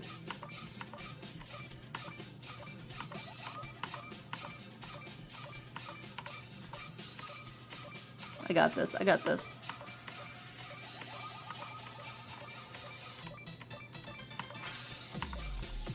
Wait, I've hit down. Why did that lag?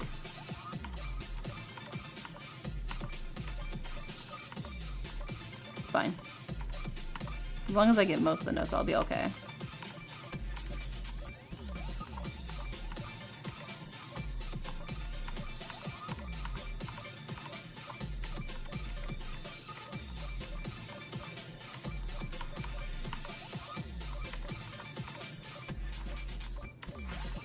Okay, got it, hell yeah. Breezed through it. Hi, Bulkhead, welcome in. Sounds like her mother's toxic? Oh, for sure, her mother is the problem.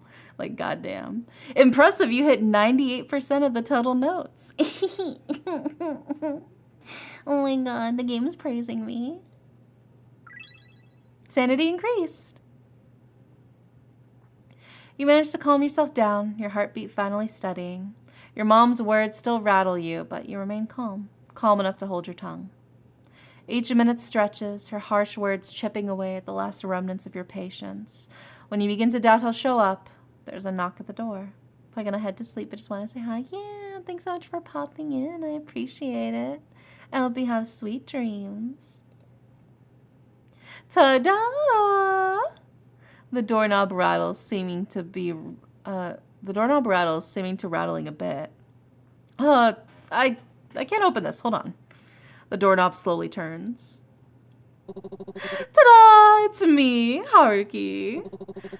Oh, my apologies. I thought I'd, well, glide right in. Seems the doors outsmarted me. Oh dear, the negative energy in here. I don't remember it being quite this intense last time. You, finally. I heard you based on the recommendation of someone I hold in high regard, but your lack of results is starting to make me question your incompetence. Look at my daughter. She's as disobedient, as stubborn, and as hysterical as the day I first brought you here. Aren't you supposed to... Before she can launch into a full tirade, Haruki raises a finger close to his lips, shaking his head with a slight, knowing smile. His eyes are firm. Hold it together. To your surprise, she pauses, taken aback. She presses her lips together, clearly not used to being interrupted so directly. With respect, ma'am, your daughter isn't the problem here. And even if she were, my qualifications don't exactly include a psychology degree. But I do happen to be well versed in all things spiritual, which is exactly why you hired me. He straightens, his voice calm yet commanding. As I see it, there's a flow of negative energy re-entering the space. I applied a spiritual bandage of sorts, but you know, even the best bandage is only as strong as the adhesive it's given. Just get to the point already. What I mean is this. Negative energy is a way of seeping back in. I can perform as many rituals as you like, but without support from the host, what I won't do to have a lasting impact. Are you saying I'm not supporting my own daughter enough? That this is my doing? Oh, shit. All right, we gotta lock in on this. All right, last one. Whew, we did it. I think what he's trying to say is that, with just a little bit of support or understanding, things can be a lot better. You manage to center yourself, holding on to the calm Haruki's presence brings. Your mother's words still sting, but you let them wash over you, keeping your expression steady. She huffs, watching you closely, clearly waiting for a reaction. Well, at least you seem capable of keeping your composure when someone else is around. Why is he so cute though? I know, I love him. I love him. I love this brain rot ass man, dude. He's so good. That mother needs to support and understand her daughter and listen more. Yeah, that's the solution. Yeah, but she doesn't want to hear that. She doesn't want to hear that at all. Well, our husband that she basically arranged for us to marry is dead. And she's like, all right, well, you need to fucking move on already. Like, God, you're so embarrassing. Move on already. It's been like a couple of months. Get over it. And we're like, brother, what? She's like, oh my God, just get over it already. It's like, Jesus Christ, dude. Somebody's fucking, my husband's dead. The husband that you picked for me. Like, come on. Haruki picks up on the shift, flashing you an encouraging smile. Also, thank you for the follow, Nuclea. I appreciate it. Exactly. Calm in the face of adversity. Nothing shows inner strength better than that. For a moment, your mother is taken aback, her brow knitting as she searches for something else to criticize. With just a bit more support, I think my work can do its magic, and then we can all put this little episode behind us. He gives her a confident grin, and for a split second, you catch her falter. What exactly do you suggest?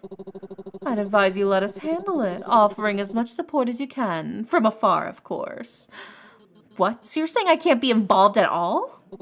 Not at all. I'm only suggesting that your involvement be non-physical. Or perhaps non-emotional. You're welcome to stay informed, but I advise against inputting too much. It could interfere with the process. Your mother's expression hardens as she looks at him with sheer disbelief, ready to object. But Haruki's gaze sharpens, his voice dropping low and steady, so quietly you almost miss it. The elders have vouched for me. Let me do my job.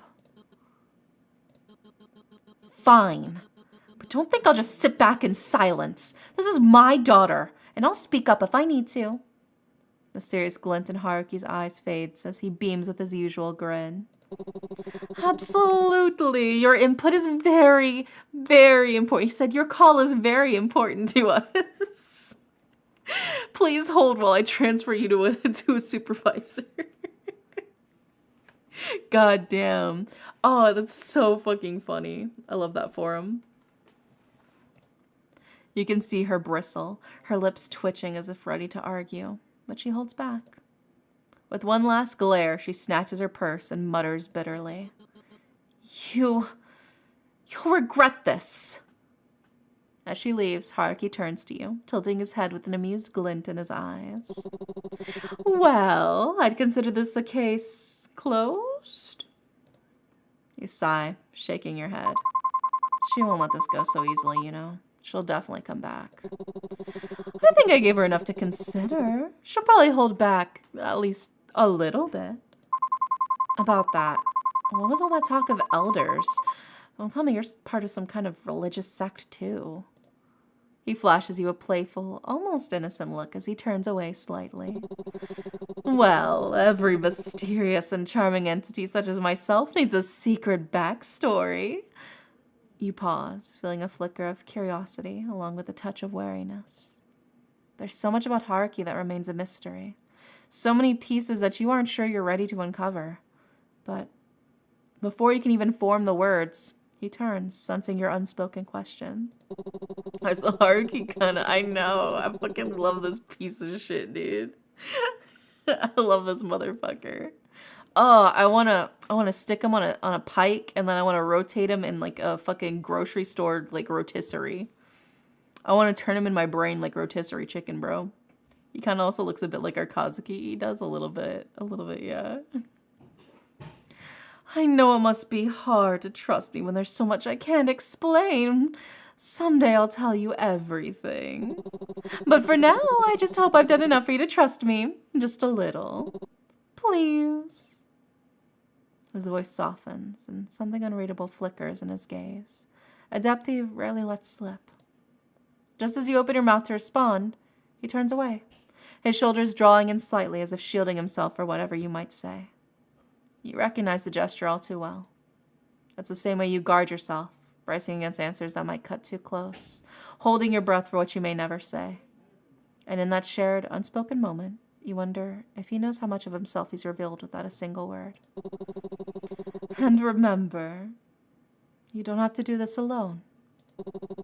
I may not be the best at dealing with anything outside my spiritual duties, but for you, I try to make anything easier. Are you saying that as someone my mother hired, or as someone who cares?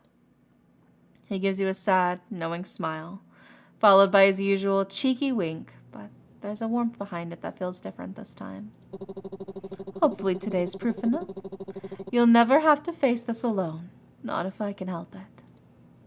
As he finishes, a soft chime from one of his trinkets echoes in the air, a gentle, lingering sound that cuts the tension and leaves a calm in its wake. In that moment, something shifts, a quiet realization settling within you. Haruki is strange, loud and showy, no doubt about that, but he's also kind. And in his kindness, you sense a hidden fear, a vulnerability he tries so hard to mask. Perhaps, in ways you hadn't noticed before, you and Haruki are more alike than you realized. I'd say the same to you. I'd only wish I could help you too. Haruki pauses, clearly caught off guard by your warmth. A small smile curves into his lips before he slips back into his usual playful charm. Oh, my dear client, your very presence is a soothing oasis in the desert of my life. With that, Haruki launches into another of his flamboyant monologues, every word layered in theatrics. After a few more light-hearted lines, he bids you farewell with an exaggerated bow, leaving you wondering which Haruki lingers in your mind. The bold, larger-than-life gesture, or the rare, gentle presence that emerges when his guard slips. Tee, sanity increased. Affection with Haruki increased. Are we going to attend to the shrine? Hello, dead husband. The air around the shrine feels oddly... Work was tiring today. I'm sorry, Kazuki, but I'll do what I can. There, all cleaned up. Perhaps some incense from the temple will help you feel better, but I'll get it for you next time. Okay, Kazuki? I really wish I could, but it's late. Oh, okay. So we gotta get some incense for him, keep our sanity high, we gotta do our daily routine, visit the police station. I am kind of into the little shit type, just a little. Usually they're also actually competent and just being playfully obnoxious. Yeah, he seems to definitely be that type, where he is definitely putting on, like, the whole airs, the theatrics and stuff, but he does seem to be actually genuinely good at his job, and also kind of, like, keeping himself safe in a way. So I call him a little shit, and, like, I wanna punt him across a football field, but I also kind of want to pinch his cheeks and give him a little smooch too. It's I'm also a big fan of the little shit types.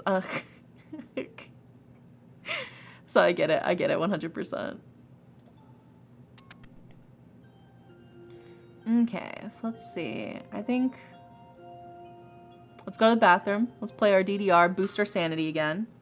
You're keeping it together pretty well, but there's no harm in making sure you're extra calm. I'm thinking... Oh, so we played Funky Vibe earlier. Maybe we'll do Meltdown or Smog. Maybe we'll do Meltdown. We'll do normal. All right, gotta lock in.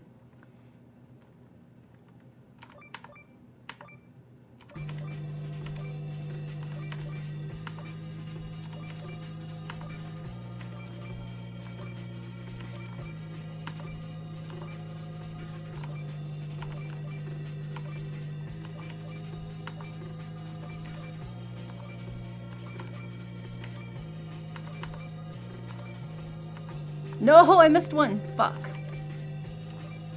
My timing was off on that one, unfortunately.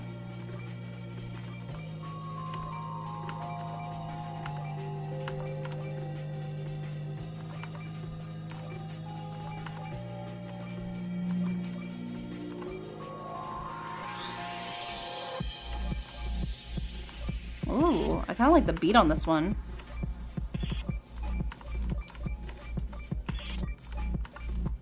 No, my timing's off on that. Fuck. Damn. I missed a couple of those. Impressive. You hit 97% of the total notes. Okay, that's not too bad. I definitely could have done better, though. My timing was off on a couple of those. I think if I hit it on the beat, I would have counted them. And I would have gotten higher. But it's fine. It's fine. We still restored our sanity. We're at 95% again.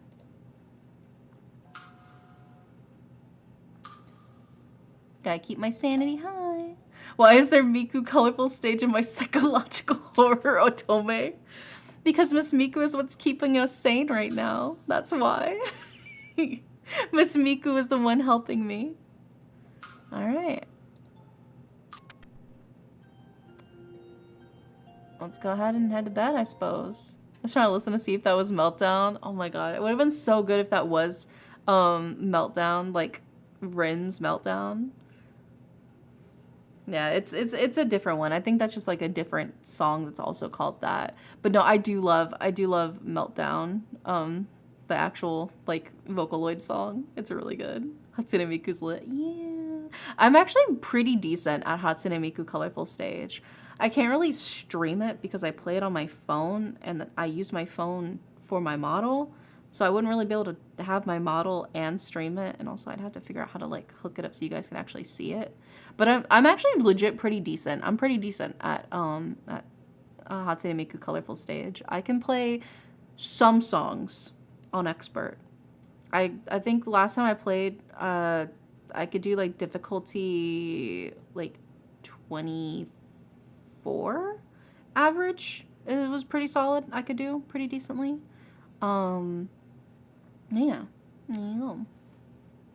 No, now you know. Now you know. I'm pretty decent. I'm not like god tier. I'm not like fantastic, but like I'm pretty okay at Colorful Stage.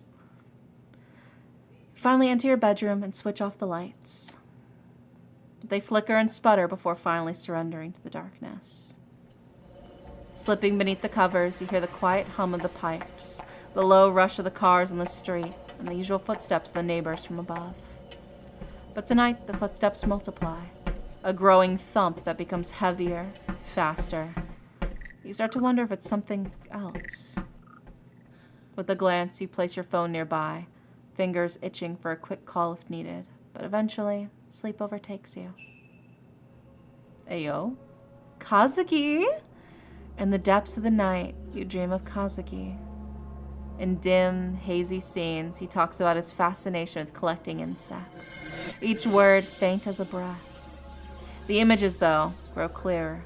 Beetles, cockroaches, or is it something different?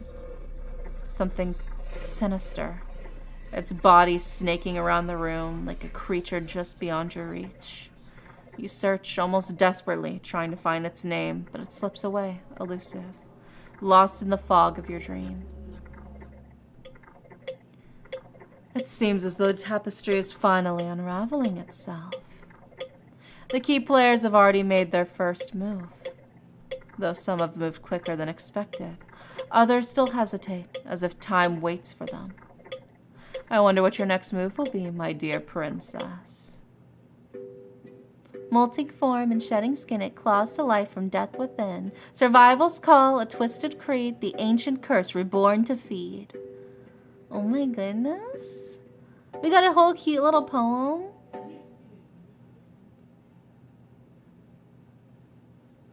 Day 4. You wake up to the familiar buzz of your phone. A few messages from your mom light up the screen. The first one featuring a painfully outdated gif of balloons and glitter text. Oh my fucking god. Happy birthday. Happy birthday, Indidere. I'll be dropping off a cake later. Make sure you finish it by tonight or it'll go stale. Have a good day. Ah yes, a classic from your mother. Equal parts affection and command. So hi, baby. Welcome in. It almost slipped your mind. Today's your birthday. You're turning an age. The number seems to glitch your mind, like a censored secret the universe refuses to acknowledge. Or maybe you're just repressing it. Maybe this year, your birthday wish will actually come true. Maybe your mom will finally listen to you, hear you out, let you breathe without the constant pressure of her expectations. Maybe today will actually be a good birthday. Just kidding. You already know how it's gonna end. Oh well. No point dwelling on it now. You'll deal with it all after work. Andy Day, happy birthday. You're getting pretty old, huh? Yeah. Whoa, I heard from Tanaka-san that it's your birthday. Must suck having to spend it at work, huh? Well, that's just life. Oh my gosh, Radiant Manga, thank you so much for the sub. I appreciate it. Thank you, thank you. I don't know how many more ha-has I have left in me. Damn.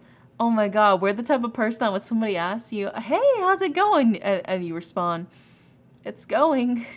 That's how you know they're in deep shit, dude. If you ask somebody how it's going and they say it's going, or quote, living the dream, that motherfucker's on suicide watch, bro. You gotta check in on them. I'm telling you, all right? They're struggling, all right? I don't know how many more ha-has I have left in me. By mid-afternoon, it's clear that today is just another work-filled birthday. The highlight of the day? A hefty stack of monthly reports unceremoniously dropped onto your desk by your boss. A truly unforgettable birthday gift. Also, how are you? I've been better. Yeah. That mom can still be loved, but her toxicity makes it difficult. I mean, sure, yeah. You can still love your family members, but still have a complicated relationship with them. I think it's very much the main character has a very complicated relationship with her mom. I don't think she hates her mom, but I do think that her mom is definitely one of the biggest sources of like 90% of her problems and refuses to accept otherwise. It's complicated. Family is complicated, but the mom needs to address her shit before the daughter needs to fucking do anything with that relationship. I'm just saying. I would not blame her if she wanted to fucking cold turkey. This mom is the kind of mom that'll post about the estranged parents fucking TikToks, you know? Where it'll be like the parents being like, I don't know what I could have done wrong. My kid suddenly went crazy. Just seeing the internet trends and being gaslit by the internet, saying that I'm a toxic, horrible parent. All I've done is my best to raise them with love, and this is how they treat me, and they lock me, and they keep me from a distance, and they blocked me everywhere. All I've done is do the best I can. Am I a perfect person? No, but I've done my best to raise them. It's like, shut the fuck up, bitch. Shut the fuck up, dude. The estranged parents, like, fucking subreddit and TikTok is such a wild-ass rabbit hole, dude. I'm not even... It's crazy. As you sift through your reports, a familiar voice calls out from behind you. Happy birthday. Oh, thank you. You glance over your shoulder, offering a polite smile. You said that quite a few times today. Oh! I didn't realize it was you, Ryota. Maybe I should have made my birthday wish a bit more memorable. Don't worry about it. Honestly, I think I've heard enough birthday wishes to last me until next year. Hopefully, you're not too worn out to actually celebrate it, though. Boss asked me to stick around and finish some reports, but if you're still up for a birthday dinner, I'll be at the station around 8 p.m. Before you can respond, a voice cuts through the air from the other side of the office. Hey, can someone help me with this? Ryota straightens up, already turning towards the sound. I gotta go. Good luck with your work. And happy birthday, Indidare. You go about your day as usual, the hours slipping by, until it's finally time to head home. Stepping off the train platform, you pause for a moment, a thought lingering in your mind. How should you spend your birthday today? Well, we gotta go to the temple to get that incense for Kazuki. So let's go ahead and head there first, I think.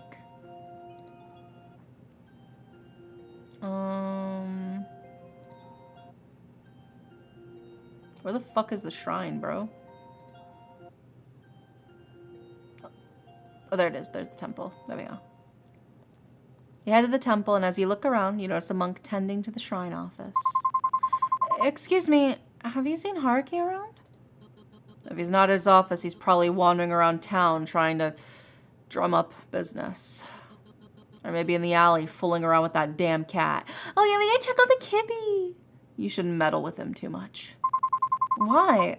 Other than the obvious reasons? Because once he latches onto you, he doesn't let go. His persistence is relentless. The monk hesitates, his gaze darting around to ensure no one is listening. When he speaks again, his voice is barely above a whisper. Look, miss. I know you and he's share a bond of some kind. You seem like a kind soul, but there's a shadow that follows him. I've seen what happens to those who stay too close. Nothing good ever comes of it. I trust Haruki. I trust him. Trust, that's not given lightly. He must have done something remarkable to earn yours, though I can't help but question both what he did and your judgment. Haruki's a good person. I can tell. Good people often mean well, I'll admit that, but even the best intentions can lead to disastrous outcomes. You can't ignore that possibility. Regardless of what you think, I still trust him. It seems no words of mine will sway you. Very well. Just be careful, miss. The world is rarely kind to those who trust so easily. Please, take care of yourself. He's gotta be our dead husband, right? Right. I better go get Kazuki's incense while I'm here. You got the infants. Affection with Haruki increased. Alright, so... let's see. I see him at the station over there. Upper District. Go to the alley. Kibby! There's the Kibby! You notice Haruki in the alleyway, crouched near a stray cat with a small dish of food in hand. Approach him.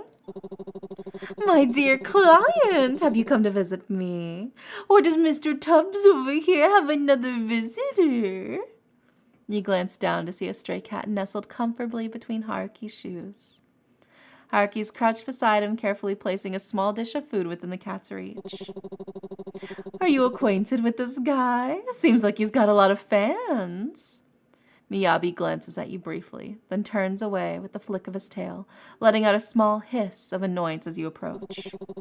Ah, ignore him. He's a meanie, but deep down I think he secretly likes people. Maybe. Haruki shrugs with a grin, scratching behind Miyabi's ears, unfazed by the cat's attitude. What are you doing out here? Did you just name him Mr. Tubbs? You seem to know him pretty well. We'll say you seem to know him pretty well. How long have you been feeding him? Oh, it's been a while. He showed up around here a few months back, scrappy and a little standoffish. I never see him during the day, but he always comes back to this spot late at night. Maybe he's got a day job. Anyway, it took a bit of time, but now he actually lets me pet him sometimes. Not bad for a meanie like him, Miyabi lets out a soft meow as if protesting the label. Okay, you're a softie deep down, I admit it. I've seen him around here too. He chuckles, but there's a genuine warmth in his voice. He runs his fingers through Mr. Tubbs' fur one last time before standing up straight, wiping his hands on his pants. Did you really come to visit me, or is it just the cat you're after? Yeah, I came to visit you. Of course. If not, why else would I have appeared before you? Maybe you're here for Mr. Tubbs, Well, Mr. Tubbs is a pleasant surprise, but I really did come to find you, Haruki. Oh, it's such a nice feeling to be wanted. I do try to keep myself humble, but a little ego boost never hurts. If only my mother had the same feeling. So what can I and or Mr. Tubbs help you with today? You know, we're both professionals in the art of making people's days a little brighter. I just want to spend time with you. Honestly, I just wanted to spend some time with you. And spend time with me you shall. You will have my undivided attention. You and Mr. Tubbs. You chuckle as you lean down to pet the now sleeping cat. Looks like he's had his fill and decided a nap was in order. Ah, to live the life of a cat. No bills, no responsibilities, just endless naps and meals, graciously provided by strangers. What a dream. So let's say tomorrow you wake up as a cat. What would you do first? Well, first I'd double check that all my bills were paid and appliances were off because even as a cat, I'm a responsible one. Then I'd come find you so you could take care of me for the rest of my perfect little life. After all, who else will spoil me as much as you do? Oh, so now I'm on the hook, your cat, Haruki. I don't know, sounds like a lot of work. What if I decide to make you earn your keep? Earn my keep? Cruel and unusual punishment. What kind of caretaker makes their beloved cat work? But seriously, I'm glad you wanted to spend time with me. I know it's probably not the most professional thing to say, but I like to think of us as friends. I mean, I know I'm just your quirky exorcist and all, but having someone ever like you around is nice. Haruki, you're definitely a friend. A strange one, but a friend nonetheless. I'll take it, and well, thank you for being so kind to me. You didn't have to, but you are, and I really appreciate that. Haruki rummages through his bag, his expression unusually sheepish. Oh my god! Finally he pulls out a small Morimon keychain and holds it out to you. Here, I meant to give this to you earlier, but I didn't have the guts. It's nothing fancy, just something I thought you'd like. You take the keychain, eyes lighting up as you turn it over in your hands. Oh, how'd you know I really like this little guy? I've seen him hanging on your phone. Thought you might want a backup, you know, in case anything happens to the original. Although I probably shouldn't tell you about the 8-year-old I had to outmaneuver to get it. You didn't. I had to. Amazing what the power of being young and blissfully shameless can do for a kid. Like they don't have that lifetime of second guessing yet, so no crippling fear of being judged, just pure, unfiltered keychain ambition. So what you're saying is you outplayed a literal child. Absolutely. And I have zero regrets. My persistence paid off, didn't it? Oh my god, bro conned an 8-year-old for this keychain. I'm gonna treasure it forever, dude. Well, thank you for your bravery, Haruki. It's perfect. Just doing my part for the greater good. But don't let that kid see you with it, or they might come for revenge. Right. Yeah, I really don't want to get beaten up, especially by a kid. But thank you, Haruki, for thinking about me. Alright, now don't get all mushy on me. Mr. Toes might get jealous. Plus, this also doubles as a birthday present. Don't think I forgot. Happy birthday, Indidere. You hadn't expected anyone to remember your birthday, much less someone as carefree as Haruki. Wait, how did you know it was my birthday? Oh, my dear Klein, you underestimate the great powers of an exorcist extraordinaire. It would be utterly shameful if I didn't know the finer details of your life, like the stars revealing their secrets, the winds whispering your truths. You found it on Rhine. I found it on Rhine. Anywho, allow me to formally invite the birthday girl to a celebratory feast of the finest takoyaki in town. Sure, it's no 5-star Michelin dining experience, but hey, it's warm, it's tasty, and it's nearby. Alright, but I assume this means it's your treat? Naturally. Consider this the gold standard of 5-star customer service. You won't be disappointed. Oh my god, we're getting takoyaki together. Tee hee. The two of you stroll to the nearby food stall, the scent of sizzling takoyaki wafting through the air. Dude, I fucking love takoyaki. Does this conflict with Ryota? It does, technically. I think it's just whoever you pick. Ryota just happened to be because we saw him at work. He was like, if you're, you know, open to it. So, I don't know. I am going for Haruki, though. If I'm not going for Haruki, then I'm going for the ghost of my dead husband. But, you know, one step at a time, I suppose. Hi, Sammy. Welcome in. God, I would stone cold kill a man for some takoyaki right now. Are you fucking kidding me? Piled high with bonito flakes. Ugh. Be so fucking good. I want takoyaki so fucking bad. Whenever I would go to, it was like this chain restaurant, this chain ramen place called Jinya Ramen.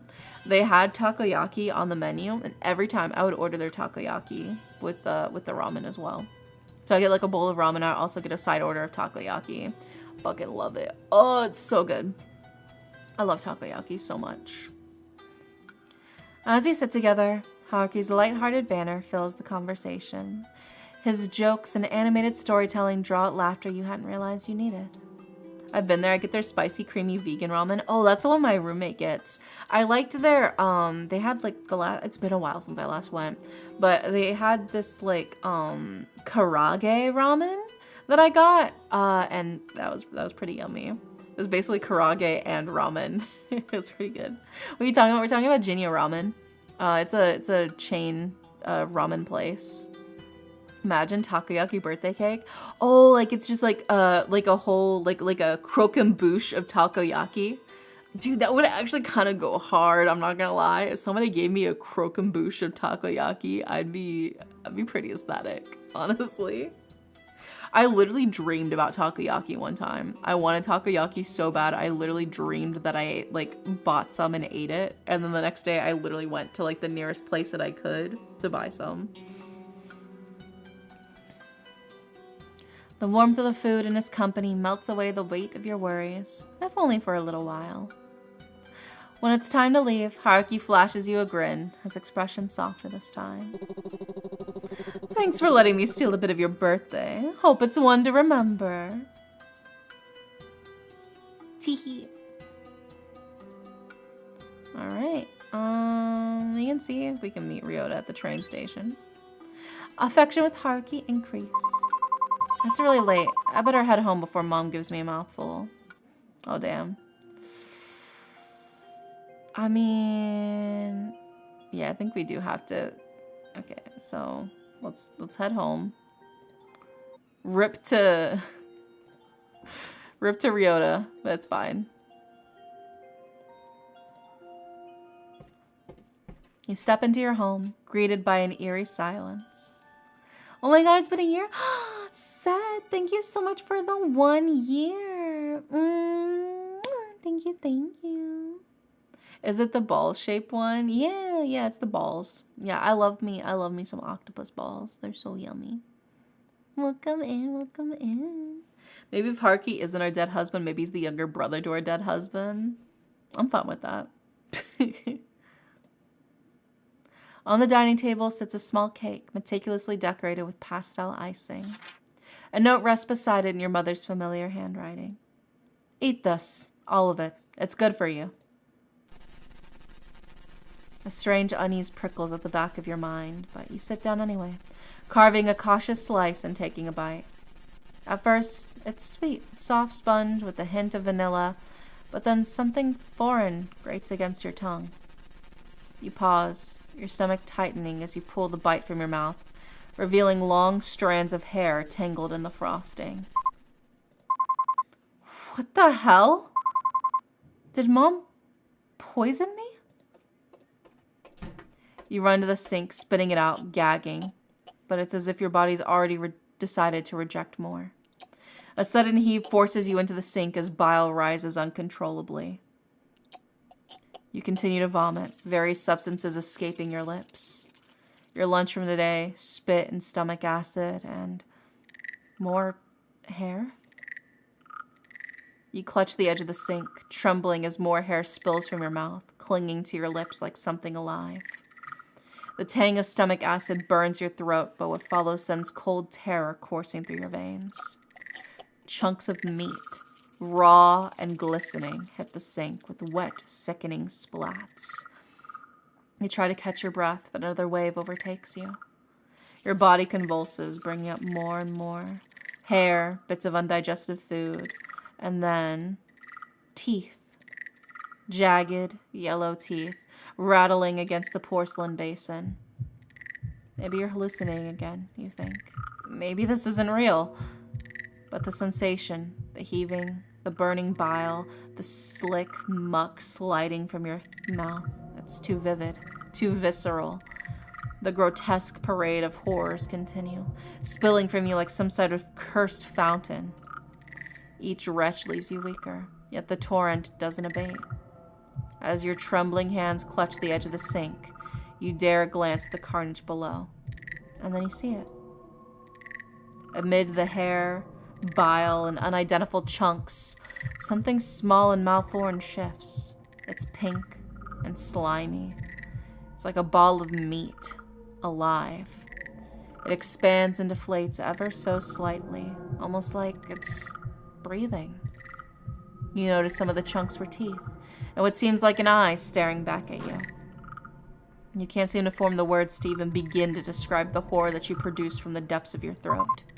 What? Grabbing the faucet, you turn it on full blast, desperate to erase the nightmare. Water gushes down, carrying clumps of gunk with it, but the sink quickly clogs. The fetid water pools around the mess, rising in defiance of your efforts. Frustration boils over. You seize the nearest object, a hairbrush, and jam it into the drain, jabbing furiously. The bristles bend and snap as you shove harder, muttering through gritted teeth, then shouting. Go down already! Each shove is punctuated by your screams, your voice hoarse and cracking. The sink gurgles a bit as the gunk slowly spirals downward, disappearing into the pipes. Finally, the water drains, leaving the basin empty, except for the lingering streaks of slime. That's why you throw up in the toilet. True, because then you can just flush it. Big true. Yeah. Big facts. That's why whenever I do have to throw up, I just throw up directly into the toilet. It's easier. You stand there, panting, your knuckles white as you grip the edge of the counter. The silence that follows is deafening, broken only by your ragged breathing. And then you hear it, faint but unmistakable. A soft, pitiful cry. You stumble back from the sink, your legs shaking uncontrollably as you collapse on the floor. Hot tears stream down your face as you gasp for breath, the sound of your own ragged sobs filling the suffocating silence of the kitchen. I didn't mean for this to happen. Please forgive me. You clasp your hands together so tight until the knuckles turn white as you pray fervently to anyone or anything that you will listen to your cries. Please forgive me. Kazuki, I'm trying, I swear. I'm trying. I'll find out who did this to you. I'll make them pay. Just please don't hate me. You moved on. Kazuki? I'm sorry. I'm so sorry. Please, I'm doing my best. I'll avenge you, I swear. How could you? You moved on already? No, I didn't. You're a liar. You've already forgotten me. Cheated on me like none of it mattered. No, that's not true. We weren't even really married. You know that. It wasn't real. Not real? Then what were we? Nothing? A lie? Is that what I was to you? Cheater. No, I'm not. Not what? You feel a gentle tug on your sleeve, and as you turn, the familiar glint of light bouncing off crimson-tinted glasses catches your eye. I sense a powerful spiritual presence radiating from this area, something I simply couldn't ignore. I rushed here as quickly as I could, but it seems things escalated. Are you all right, my dear client? You're not okay. Your breathing is uneven, and your hands are trembling at your sides. You're the furthest thing from okay right now. No. The cake. The hair. The things keep happening. No, I'm not okay, Haruki. None of this is okay. It's getting worse. All of it. The things I'm seeing, the sounds in my head, it's like I can't escape it. No, I'm not okay, Haruki. None of this is okay. It's getting worse. Haruki steps closer, concern etched on his face. Maybe this is my fault. Maybe I did something to deserve all of this. The noise starts creeping in, louder and louder, like static crackling through your thoughts. You clutch your head, trying to push it out, but it only gets worse. I can't take it anymore. Before the panic overtakes you completely, Haruki grabs you firmly by the shoulders. His voice cuts through the storm in your mind, steady and grounding. Hey, look at me. It's okay. It's not your fault, all right? None of this has ever been your fault. You're trying. You're doing everything you can.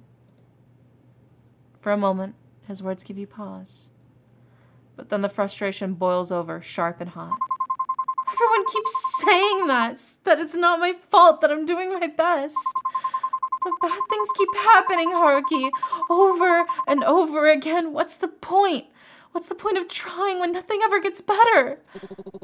You asked me before why my arms are littered with spiritual talisman. Well, each one of them wards off a spirit from a botched exorcism.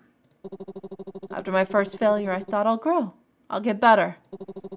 But then I messed up so badly I can't even think about it without feeling that same guilt over again. His gaze meets yours, and you notice something in his eyes, a flicker of understanding that feels achingly familiar. And the worst part, the bad things didn't stop after that. They kept coming. They keep coming. There are days I feel useless, like nothing I do will ever make up for what I couldn't fix back then. But if even one small thing I can do now can help, if it can make someone's day just a little brighter, or ease their pain even for a moment, then it's worth it. And I hope you can feel the same way someday. Because no matter how hard and how dark it gets, the fact that you're still here, still fighting, it matters.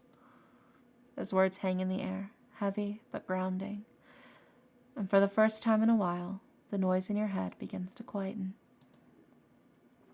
His gaze flickers over to you, taking in the chaos around you with a sharp intensity. After a brief pause, he reaches out, taking your hand gently in his. Turning it over, he holds it before him, his eyes narrowing as he studies your palm with quiet focus. I'm late again. I'm sorry, I tried to hold it back. I need more time, but I wanted to keep you out of this. But given how close we are and the trust you placed in me, I can't keep this from you any longer. I think you know deep down, whatever's haunting you isn't Kazuki. No, this is all my fault, Kazuki. He's angry that I'm not doing anything about his death, just living my life while he's dead. It's not fair. Do you really believe that? Do you really think Kazuki would have carried this much hatred in his heart? To hurt you like this? His words force you to confront the truth you've been buried beneath layers of grief and guilt. Slowly, fragments of memory resurface. You finally stop shaking. You were so wrapped up in everything, all the bad memories that surrounded his death and the memory that he had become, that you had forgotten the person that he was. Kind, caring, sweet, a friend. And you missed him dearly. He was kind. But he was ambitious. Before his death, he worked a lot, late into the night even. He always said he was so close to his next big hit. I just wish he would have told me before he... Some people aren't very good at asking for help. I should know. I'm sorry. I thought the less you knew, the better. I didn't want to make things harder for you. No, I probably wouldn't have listened anyway. Haruki, thank you. Also, how would Haruki know what Kazuki felt? I mean, isn't that normal to tell somebody that, like, no, they wouldn't want to hurt you? You know, especially if it's somebody you care about. Isn't your first response normally that, like, they wouldn't want you to beat yourself up over this? Even if you don't necessarily, like, fully know the person. Most people wouldn't want you to beat yourself up over something that wasn't your fault, you know? So I'm sure he's probably just applying a similar logic to it, maybe. Yeah. He releases your hands at last, a small smile tugging at the corners of his mouth. Of course! Anything for you, my dear client. You roll your eyes, the warmth in his tone making the nickname less irritating than usual. Will you stop calling me that? I don't think I've ever heard you call my name. Then... Indy, Dare? No, that's too embarrassing. I'll just stick to the tried and true nicknames. Thank you very much. But anyway, about the thing haunting you. It's an evil spirit that's latched onto you. From what I can tell, it's tied to something in your past, though I haven't quite figured out yet what. What I do know is that it feeds off your energy, especially your sanity. And judging by the state of things, it's been feasting pretty well these past few months. I'm still working on finding its source, or why it chose you in the first place, but I'm here for you no matter what. Yeah, I wonder if the nickname is his way of putting distance between you two. Oh, for sure. He probably feels like if he gets too close to you, because think about it, the monk already warned us, like, people who get too close to him get hurt, basically. So he's probably purposely putting that distance as a way to protect you because he's scared of you getting hurt, right? That's what it seems like to me. So he's like, he wants to get closer and he wants to be there for you and he wants to have that connection with you, but he's also so afraid of you being hurt because he even mentioned all of those like scars on his arm are like botched exorcisms, things that failed, right? So it seems very much like it's possible that this is his way of keeping us safe by keeping us at a distance, you know? Also, Kazuki wore sleeve warmers. Maybe he just had those tattoos. I don't know if he's actually Kazuki. That'd be a crazy plot twist. But it is true that Kazuki is... We don't know for sure if he's dead or not because there was no body. So it's possible Kazuki's still alive, but who can say? I can't help you make the right choices, but I can hopefully make the journey a little easier. So whatever decisions you choose to make in the future, I'll support it with my whole heart. You feel the tumultuous waves crashing within you, finally still itself. The guilt in your heart pouring away as you finally piece together the truth. I see. I couldn't have done much of it without you. Thank you, Haruki. You've been my son. And you mine, Indidere. You want to ask Haruki for more information, but before the both of you can have a real conversation, his phone buzzes heavily, indicating another client requires his attention. I could always stay a little longer, make sure things don't start getting strange again. No, I can't keep you from your work. I'll be fine, I promise. You know I would stay if you asked me to. And I would, even if you didn't. I know, but really, I'm okay. You've given me enough to keep my head on straight. Believe in me. All right, all right. A strong, independent woman like yourself will definitely have things under control. But don't hesitate to call me again if you need anything. I'll come sprinting back. Trust. You say your goodbyes, and once he's gone, your gaze falls to Kazuki's altar. This framed picture, still and silent, gazes back at you. The smile he wore in death no longer holds malice or anger, hatred or greed. No, it was the same smile he had at your wedding, reassuring you that everything was going to be fine. And somehow, you believe it still is. Attend to his shrine. The shrine feels different today. An unshakable, uneasy presence lingers in the air. It's that quiet, lingering sensation, like something is just slightly out of place, yet you can't quite grasp what's wrong. But in the end, this is still Kazuki's shrine. It holds the weight of his past, the complexity of your feelings, whether they lean towards resentment or something softer. No matter what, it's still Kazuki. You gotta leave offerings for Kazuki. You leave incense for Kazuki, hoping it might ease whatever lingering resentments still remain. Yet, after days of doing this, doubt creeps in. You're not sure it will make a difference, and still, you do so anyway. As you bow your head in prayer, guilt lingers, an unshakable weight pressing against your heart. No matter how much you do, it never feels like enough. Not after everything that's happened, not after the past few days. You tell everyone you're fine, that you're moving forward, but deep down, you know the truth. Then, just as doubt threatens to consume you, a familiar scent drifts through the air, warm, unmistakable vanilla, curling softly in the house from nowhere at all. Next time, if we do manage to celebrate your birthday, I'll get you the sweetest vanilla cake I can find. The memory rises unbidden, pulling itself from the depths of your mind. It's so simple, so fleeting, yet it wraps around you like a quiet reassurance. A reminder that Kazuki was, and always has been, looking out for you.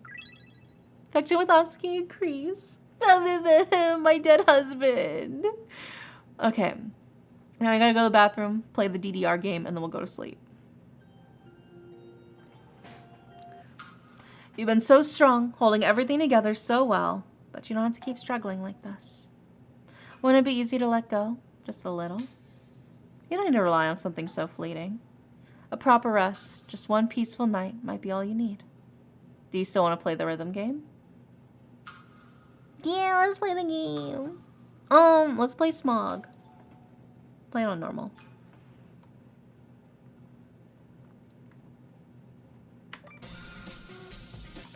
Ooh.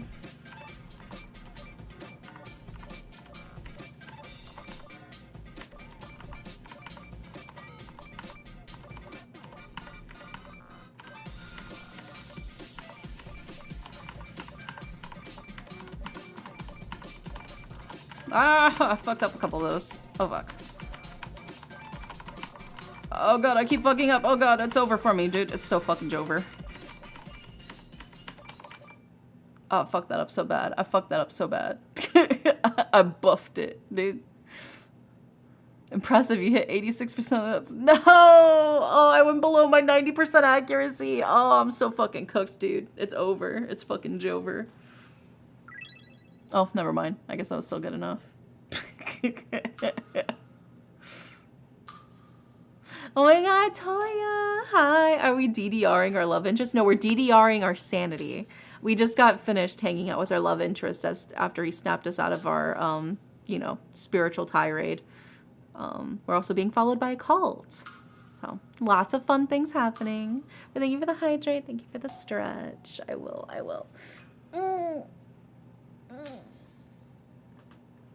Imagine we keep failing at DDR and you get a bad ending because of it. Couldn't be me. I'm too good. I'm simply best, you know? That's all it is.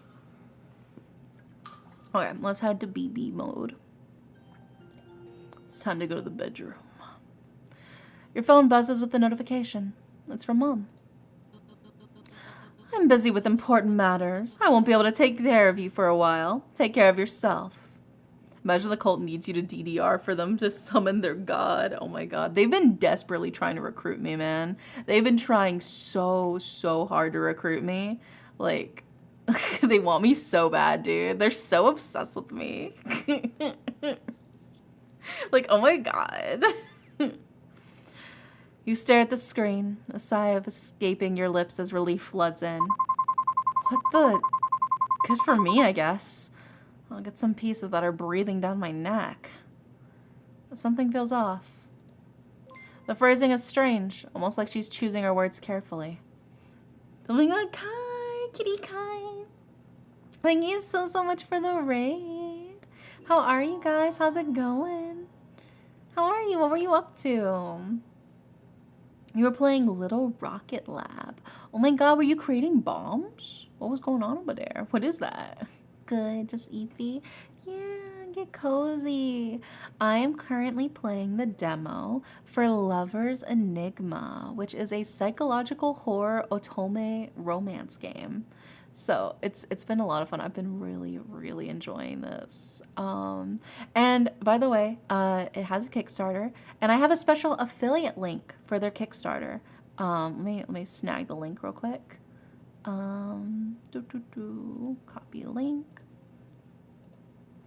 So this is the link to the Kickstarter. That's my special affiliate link. So the game's already been fully funded on Kickstarter. So if you pledge, it's already funded. You're basically helping them reach their stretch goals. But also when you pledge with my link, I get 25%. I get a cut. So it's not only a way to help support a really fucking cool indie game, but also to support me too. Yeah, it's really neat. It's also, for those of you who are watching on YouTube, it is also in the description of the YouTube video. I have my affiliate link as well. As I said, I am affiliate. It is an affiliate link. But yeah, so 25% of your, whenever you pledge to them, which like I said, they're already fully funded. So you're just helping them hit stretch goals, to be able to unlock more things, make everything even fancier, even more amazing. I'm so excited for it. I'm legit so hyped. For this game. I can't wait for the full version. I've been loving the demo so much. So much. But yeah, there you go. Let me go ahead and also pin that too.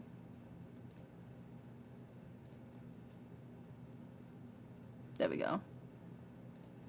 Hell yeah. All right. But yeah, feel free to relax. We're just finishing up the demo. We're having a good time with it. The phrasing is strange, almost like she's choosing her words carefully. There's no condescension or nagging, just silence after the message. Maybe I should... You stare at the message thread, your thumb hovering over the keyboard. Oh my goodness.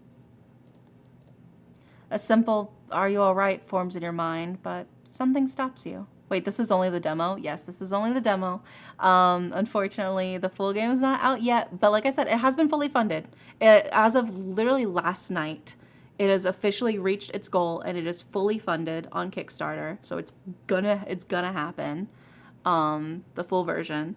And then, yeah, darn, but my dead husband. Well, it is what it is. It is what it is. Yeah, but no, I've been so anxious to play this demo. So like I've been wanting to play it so bad. So I'm so happy I can play it, and I've been really like genuinely really enjoying this. I love a good psychological horror in my romance, which is why I'm excited to say I'll be playing Silent Hill next weekend. Next Friday I'll be playing Silent Hill. Silent Hill F, aka my psychological horror romance. There's romance in Silent Hill. Silent Hill F, there's the sexy fox man. I don't know, that's all I know about it. All I know is that everybody keeps drawing sexy art of the fox man from Silent Hill F. So I'm gonna treat it like a romance simulator with extra steps. Yeah, I'm excited for it. I've never played a Silent Hill game before, so that'll be really exciting. Memories of her constant control. Her overbearing presence flashed through your mind. The one with the Empreg Fox? Yeah, the one with the Empreg Fox, yeah. Also, thank you so much for the follow, Flying Socks Butt. Appreciate it. No, she doesn't need that from me. Not after everything. Instead, you type out a single word. Okay. You hit send and lock your phone, tossing it aside. For once, the silence feels like it's yours to control. Can't be afraid of the monsters if you think they're cute. Yeah, exactly. The funny thing about curses, they have a way of sticking around, don't they? Once upon a time, back in an era where lords were powerful, and spirits were just as real as the air we breathe, there was a tale that began with a powerful man and a simple girl. They weren't supposed to meet, much less fall in love. The girl had a way of drawing people in. Even those who should have known better. The strong, the kind, the wise, the loyal. Couldn't help but get caught up in that, and where sorrow lingers, darker things are never far behind. Drawn not by her, but by the quiet ache clinging to the ones around her. Despite everything, she had to protect them. So she made a sacrifice, one meant to save everyone she cared about. But sacrifices like that come with a price. In her final moments, a wish was formed. Something simple, something all too human. But even the smallest wishes can have powerful consequences. And so a curse was born. One that tied her fate to those around her. Locking them all in a cycle they couldn't escape. Not until she made a choice. Not until someone was brave enough to break the pattern. So, here we are, curses, gods, ghosts, and a whole lot of unresolved tension. But hey, no pressure. In the end, it's all about who you choose. No big deal, right? Yeah! Clap, clap, clap, clap, clap. Day 5. Yeah, a reverse harem curse. Well, it seems like it's like some sort of like reincarnation, like the threads of fate have surpassed multiple lifetimes kind of thing, tying all these people together kind of thing. It's really interesting. I like it. I like it a lot. You dream of the past of a few days, your fragmented memories stitched together in a haze of sleep. Faces flicker in and out, voices echo, and half-formed thoughts. You're seeing people again, connecting, resurfacing from the place you long buried in for so long. You finally crawled out of that pit you've spent for the last few months. But you're beginning to feel tired. You don't know how long you can keep this up. So kind was that Kazuki? It seems so. You dream of Ryota, of the way he stands beside you, quietly, like he's always been there, like he never left. So I'd say Kazuki's probably kind, Ryota is probably loyal, and then what were there was Wise, which is probably Haruki, and then what was the other one for Ren? You remember how easy it was to overlook him before. He never demanded anything, never asked to be seen. But now, in the silence after everything fell apart, you notice the way he listens. The way he tries, in that subtle, quiet way of his, to make things feel safe. Even if it's his unraveling too. You didn't see that kindness before. Kind, loyal, wise, and brave. Oh yeah, so then he's probably brave then. Yeah, the neighbor's probably brave. And it hurts, knowing it took your own tragedy to recognize the warmth he's been offering all along. You wish you had noticed it sooner. You dream of Haruki. He's laughing again, effortlessly bright, skipping stones like nothing in the world could weigh him down. You barely know him, and yet he looks at you like he's known your sadness forever. There's something about the way he brushes off the dark with jokes and half-serious stories that makes you want to believe in something, anything. And that terrifies you. You don't understand him. A part of you wants to run. You're so afraid of what he knows, but something draws you to him. You might be losing your mind. You never thought you'd find the light again. Not after Kazuki's death. But somehow, you're still standing. Still breathing. Still piecing yourself together bit by bit. Maybe he's watching over you. You would have probably said something like, "You should believe in yourself more, Indidare. You're strong in your own way. You've done well. I'm proud of you." I haven't done much, but you've done well. Better than anyone expected from you. Maybe, I guess so. I'm sorry I had to leave so soon. I wanted to stay, I really did. I know, that's why I tried so hard to find out what happened. To help you, to help us. You've carried so much, Indidare. And my biggest regret is not telling you the truth when I had the chance. And even now, you're picking up the pieces I left behind. I'm sorry. But you're not alone. You've met a lot of people who care about you. They really do love you. And as jealous as that makes me, you might love them too. Or at least grow to. I hope my memories won't stop you from living your life. What we had, it meant the world to me. Even if it was short-lived, it mattered. You mattered. And this life and the one before it. Thank you. I hope to see you soon, but I know that you'll be making your choice soon. Or maybe by the time you see this, you've already done so. Regardless, I love you. Let's meet again soon, Indidare. My husband. Hi, Dare, having fun?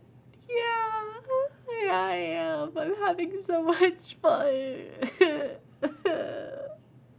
My dead husband, he's so sweet and thoughtful. You wake up, the dream already fading, like smoke in the morning light. You reach for it, desperate to hold on, but it slips through your fingers. You're sure it was something kind, something warm, yet all that's left is an empty ache where the memory should be. For a moment, you just lie there, stuck between sleep and waking, trying to hold on to the quiet before everything comes rushing back. And then you remember. The worry settles in again, heavy and familiar. You grab your phone from the nightstand, hoping, stupidly, maybe, that there's something waiting for you. Nothing. No messages, no calls. Still, nothing from her. You stare at the screen for a while, your chest getting tighter. Maybe something did happen. Maybe something's wrong. You want to text her, you almost do, but your fingers freeze. What if she says something you don't want to hear? What if she says nothing at all? She's your mom. You care about her. Despite everything that's happened, you still do. Right? You pull the blanket tighter around yourself, trying to block out the awful feeling in your chest. I'm a good daughter, you tell yourself. I am. No, I'm not fucking calling her. You toss your phone aside. She's not worth it. At least, that's what you tell yourself. There it is again, that sense of unease. With everything that's happened last night and this weird thing going on with my mom, maybe I should just call in sick today. Hey, I'm really sorry, but I'm not feeling great today. I don't think I'll be able to come in. I understand. Is everything all right? Yeah, it's nothing big. Just tired, I guess. I'll be fine after some rest. Are you sure? You know I'll always be here if you need anything. I know. I'm just tired. That's all. I just need a bit more sleep. All right. Take it easy, okay? If you need anything, even just someone to talk to, I'm around. Thanks, Ryota.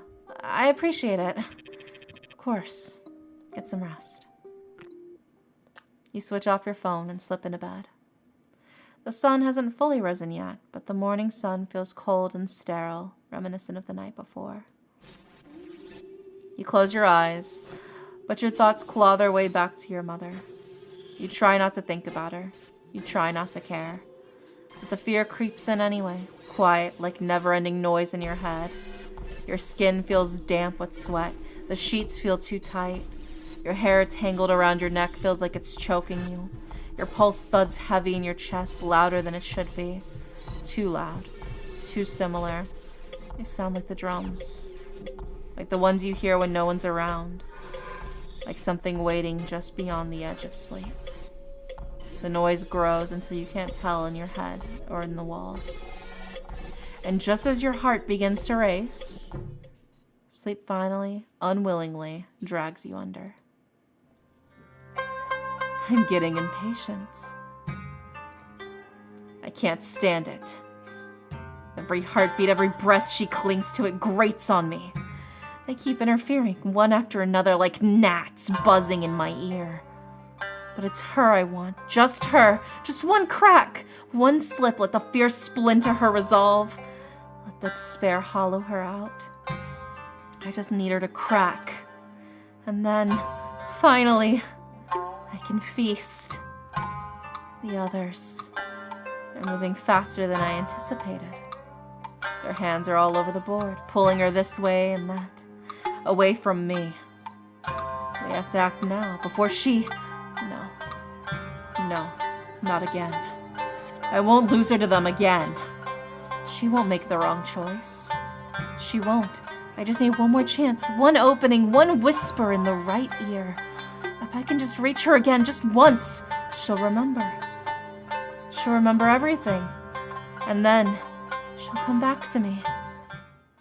Oh my god, Yandere? Yandere ghost boyfriend? You jolt awake, breath catching in your throat. Your eyes blink against the light, only to realize there is none. You fumble for your phone. The screen glows to life. Two things greet you. The time, 8 p.m. And a single message from your mother. Your heart stutters as you unlock it. The message is short, unmistakable. I'm fine. You stare. Your chest tightens. You don't know what to feel. You're never one to linger in communicating with her. A quick word or two usually suffices, and yet, this time, unfamiliar weight coils in your chest, slow and insistent. A flicker of uncertainty, sharp as a spark, begins to burn beneath your ribs, urging you to reach out and ask for more. You want to ask her, "Are you sure? If something's wrong, please let me know." But instead, you hesitate, your fingers hovering over the screen. You know you should. You know you want to. But you can't bring yourself to do it. No. Maybe it's nothing. You're just being paranoid. Nothing to get worked up over, as Mom always says. You tap send. But then, nothing. The screen pulses with silence, followed by the system error. Message failed to send. Recipient unavailable. Sharp as a shark. My uncertainty is gnawing at me. You feel the burning rise again, bubbling up behind your eyes, hot and relentless. She probably turned off her phone. I'm just being overly anxious again. Maybe I should just get out for a bit, run some errands, even if it's late. You clean yourself up and head out, trying hard not to think about anything else. But no matter how hard you try, her words cling to you, because you know far too well how it is to lie so easily. Oh, my tasks are blank. Alright, well, let's go see where Haruki is. Suddenly your phone rings. It's Yoko. Hello, I was worried you wouldn't pick up. Ryota mentioned you weren't feeling well today. I hope you're doing a little better. Well, maybe just a little bit better than I was this morning. Oh, that's a relief. Sorry for the sudden call. The thing is, Ryota dropped by the cafe earlier and, surprise, surprise, he left his phone behind again. I was wondering, could you pick it up and hand it to him tomorrow morning at work? Sure, no problem. I was already out anyway. I'll swing by the cafe to grab it. Thank you, Ame-chan. You're always so sweet to us. I'll be waiting. Ame, thanks for coming. I go find Ryota myself, but my boss is in a mood today. He gave me the stink eye just now. Can you believe it? The nerve. Anyway, here's Ryota's phone. Maybe you'll run into him somewhere around town and you can hand it to him. No rush. Not that I'll miss much anyways. Anyways, aside from work stuff, I don't really think anyone texts him, except us. Oh, no, that sounded mean, didn't it? I didn't mean it like that. Oops. Anyway, I hope you're feeling better. I'm doing alright. Yeah, that's alright. You got that look to you again. The look that says you're trying to figure out something. Or someone. Is this about your mom? How did... You've always got that distinct frown whenever you think about your mom. Clearly the choice is to date Yoko and break the cycle. Yeah. She's keeping things from me again. I mean, she's always like this, but I don't know why this time it feels particularly stressful. And I'm afraid of pushing and asking her because that's not like me either, to worry so much about her either. I'm just confused and scared. Scared of what she might say. It's terrifying, isn't it? The idea of not knowing. It's even more terrifying to ask. Not just because of the lies, but because once the truth comes out, it changes everything. Maybe you're not sure if you even want to know everything. Because what if knowing makes it worse? But you can't live your whole life walking on eggshells. You can't keep shrinking yourself to fit into other people's secrets. You're allowed to feel betrayed. You're allowed to feel angry.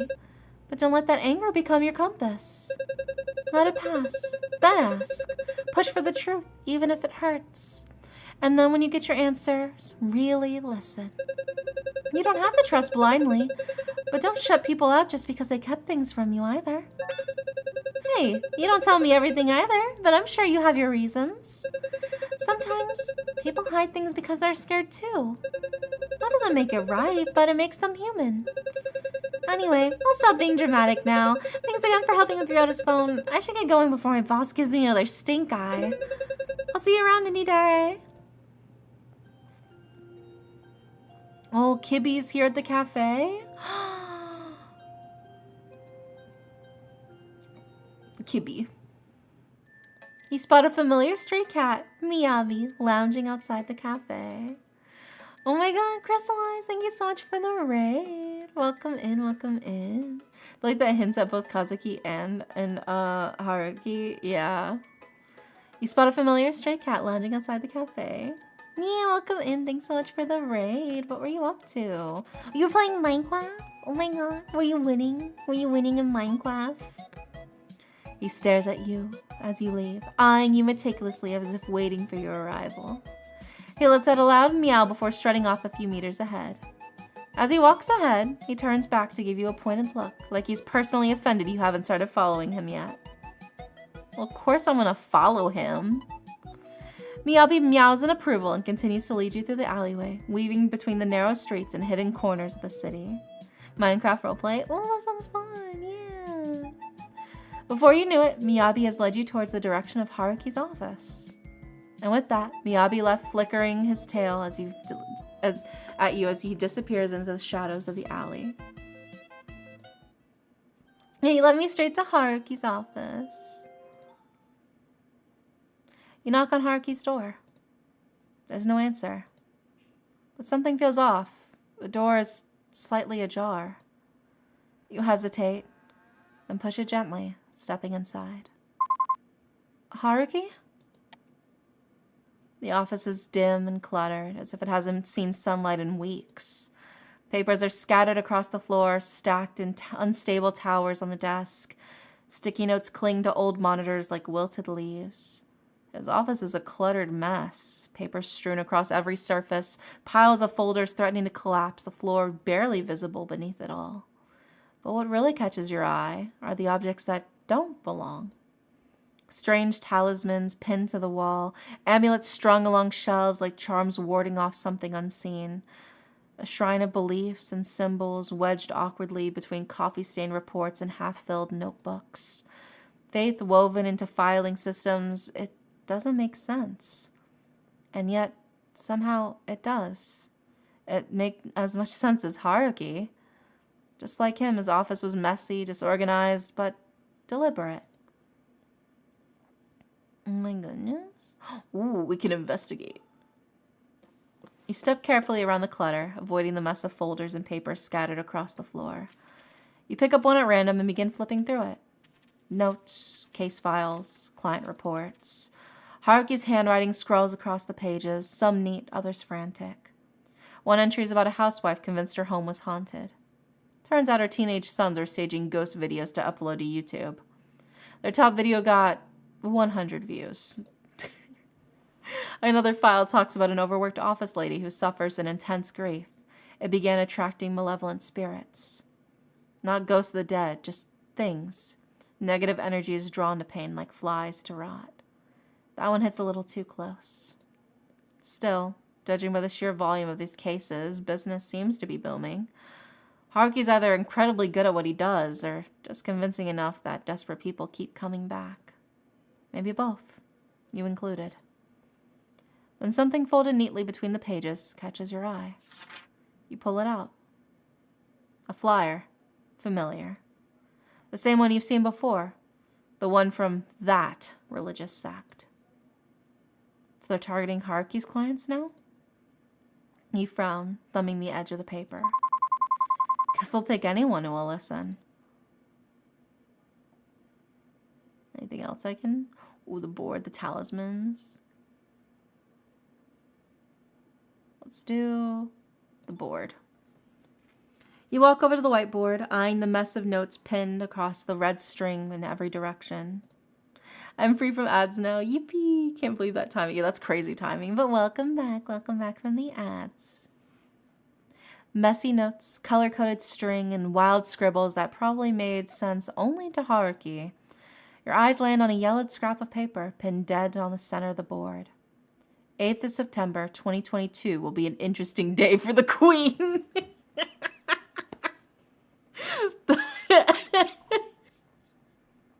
That's fucking crazy, dude.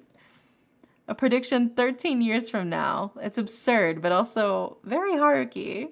13 years from now.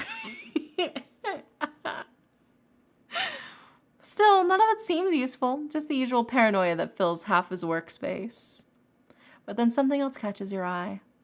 Behind the chaos, tucked behind the edge of the board, is a stack of papers. Not part of the conspiracy collage. Hidden. Maybe on purpose? You step closer, hesitating for a moment. Do you tear down the board to reach it?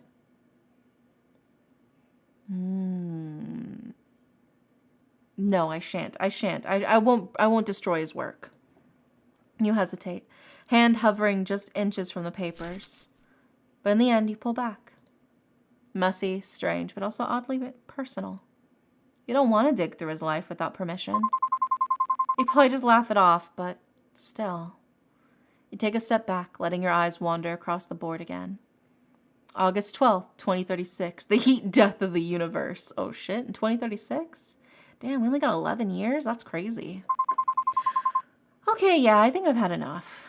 You turn away, but something tugs at you? A quiet, persistent nudge lingers at the back of your mind, urging you to look past Haruki's endless web of conspiracy theories. As though the chaos laid before you was just the surface of something deeper. So soon? I know, that's what I'm saying. Haruki, too, feels the same. Disorganized on the outside, unreadable. But there's something more to him, something he's not showing. Let me see what my affection with Haruki is, actually. 89. Okay. What about, Ryota? 65. What about Kazuki? 60. Ren? 50. Yoko? 60. Mom, blessed every day. 50.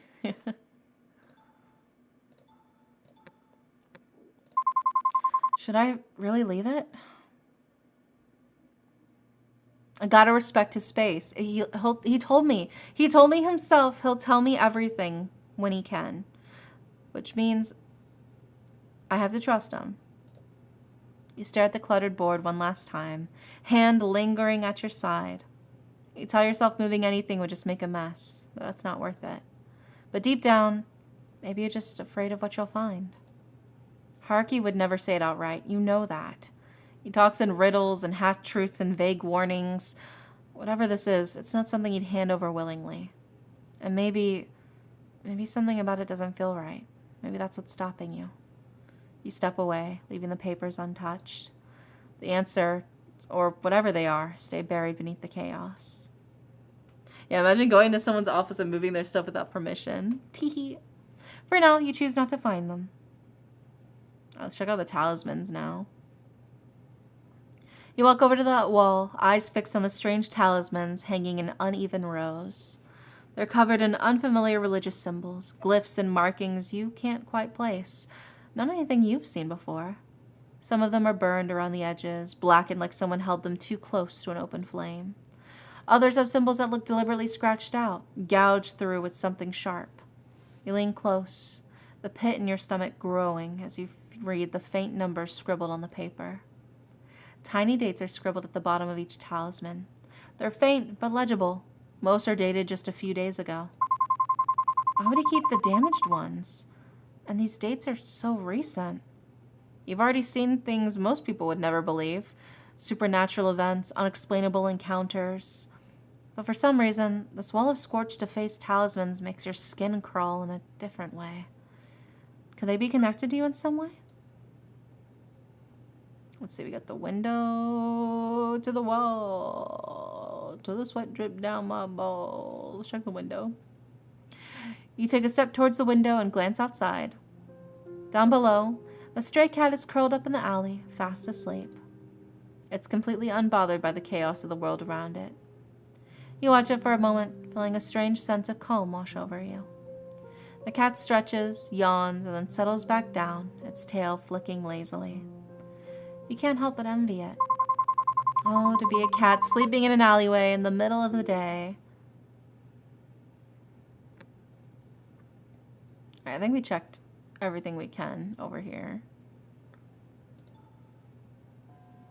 Suddenly, the phone in your pocket vibrates. Without thinking, you pull it out, but then pause when you realize it's not yours. It's Ryota's. The screen lights up with a new message. It's from your mother.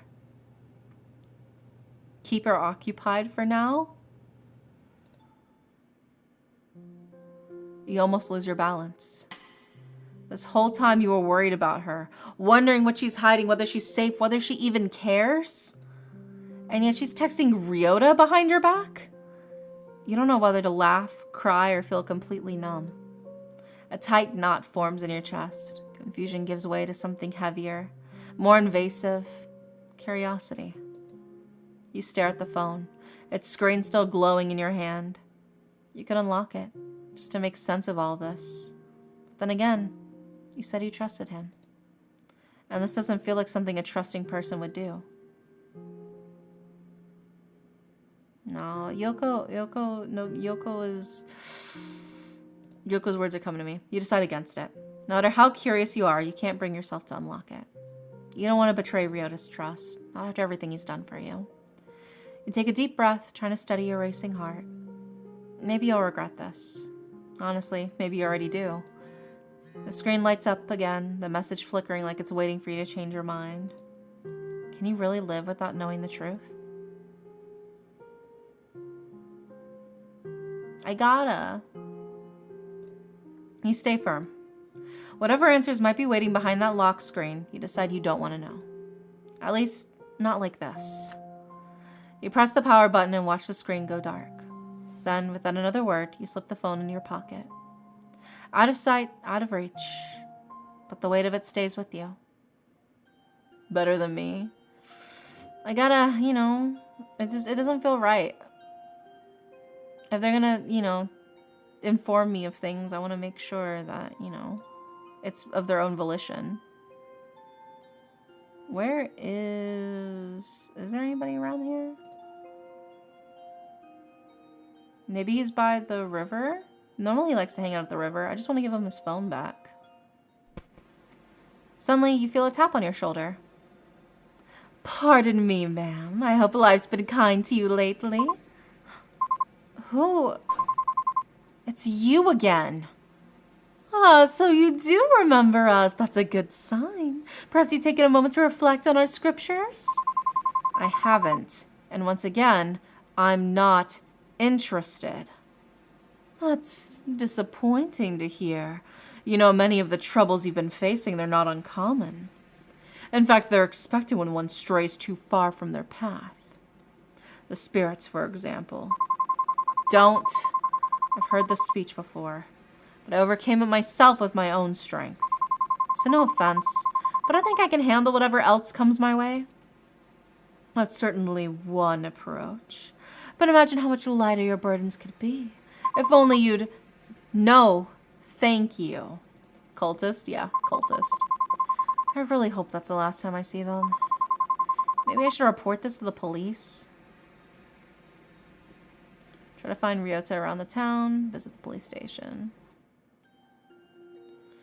Ryota... Where would Ryota be?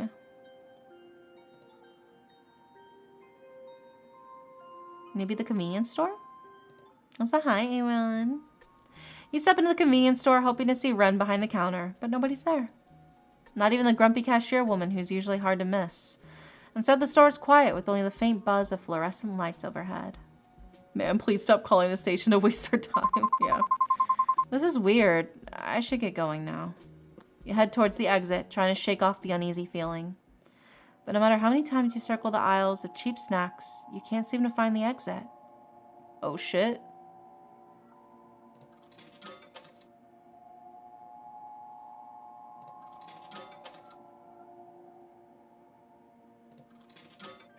Locked in, baby. Got him. Hi, Darren. Welcome in. You finally find the exit, though you're not sure how. Maybe your mind is just playing tricks on you, but something about today feels off. You try to trap me in the endless convenience store liminal subspace? Try again, bitch. Alright, let's try the parking lot. Hey, what was that about? It's a pretty rude way to greet someone. What are you even talking about, man? I came by earlier today and saw you guys hanging out without me. And when I called out, you ignored me. Just because I'm spending time with Mika-san now doesn't mean you get to act like I'm not here. Whoa, man. We seriously have no idea what you're talking about. Yeah, we just got here. Takara was helping his mom with dinner and I just came from cram school. That doesn't make any sense. It was you guys. You just stood there, staring at me with this weird look on your face. Okay, let's get you home, man. You seem tired. Yeah, maybe I should head back too. Where the fuck is Ryota? Yes, the police station. We haven't checked yet. Check the temple. As you step into the temple, you notice it's busier than usual. As you step closer, you notice a ceremony in procession. The street lights flicker gently, casting their shadows high against the wooden walls as they move softly, their chants steady as a bell's chime with each bow. The cicadas outside chirp in time with the bells, the sounds overlapping until they almost echo each other. The repetition feels endless, like a jingle stuck in a loop. As you stand and watch, a strange gurgling stirs in your stomach. For a moment, you wonder if it's just nerves, or perhaps the ceremony is cleansing more than just the temple tonight. Okay. Alright, let's check. I mean, I had to just assume maybe the station. You head to the train station, debating whether you should look for your mom or just get out of this place entirely. The announcement crackles overhead. We apologize for the delay, but we are currently dealing with an incident caused by a person on the tracks.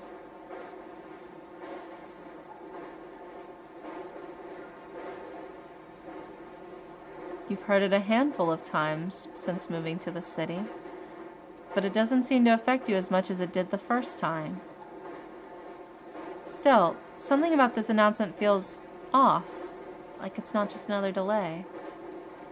You glance around, but the station is eerily quiet, save for the faint hum of fluorescent lights overhead. This is a cool visual novel. It is a really cool visual novel. Let's go to the pharmacy, I guess. As you approach the pharmacy, the glass doors slide open with a sluggish hum, yet the place feels wrong. The store is enveloped in darkness, yet the sign outside says open now. You peer through the glass, scanning the darkened room. Behind the counter, a blurred silhouette stands perfectly still. Its face is unclear, but you know enough to get a feel of creeping unease. You tear your eyes away, unwilling to stare for too long. Something about this place feels off. It's really late. I better head home before Mom gives me a mouthful. Damn, alright. Sheesh. Well, I never was able to find Ryota. I don't know where the fuck he is. Anyway. You hear someone call out your name. Hindidere, there you are. Footsteps close in. Before you can react, you feel the heat of someone's breath against your cheek. I've been looking everywhere for you. The others kept letting you slip through, but not me. I don't blame them, though. They're not exactly persuasive. But you can't keep running from this. You have to listen. There's not much time left. Come with us. You'll see. You'll understand. I said no! Stay away from me! You try to push him away, but he only steps closer, his eyes dark and unyielding. You don't get it. They don't want us to tell you anything, but I know you want to know. It's tearing you apart, isn't it? That emptiness, that fear. I can take it away right now. All you have to do is follow me. The stranger reaches out to grab your arm, but stops himself, slightly hovering above your skin. One step is all it takes. No, I'm not going anywhere with you. You don't understand what's at stake, so come with us or he'll guide you to salvation. I told you no, stay back. This isn't about you anymore. I have to do this, for all of our sakes. His hand shoots out, gripping your wrist. It's cold, firm, and desperate. What the? Let go of me! Someone help! You scan your surroundings, but the people nearby avert their eyes, walking faster, pretending not to see. You twist, fight, your heart pounding as his grip tightens. He'll save us, all of us, through me, through you. Gah. It hurts! What's wrong with you? Let go! In his agony, his grip falters. You yank yourself free, stumbling back and running, leaving him behind, writhing, babbling in broken fragments.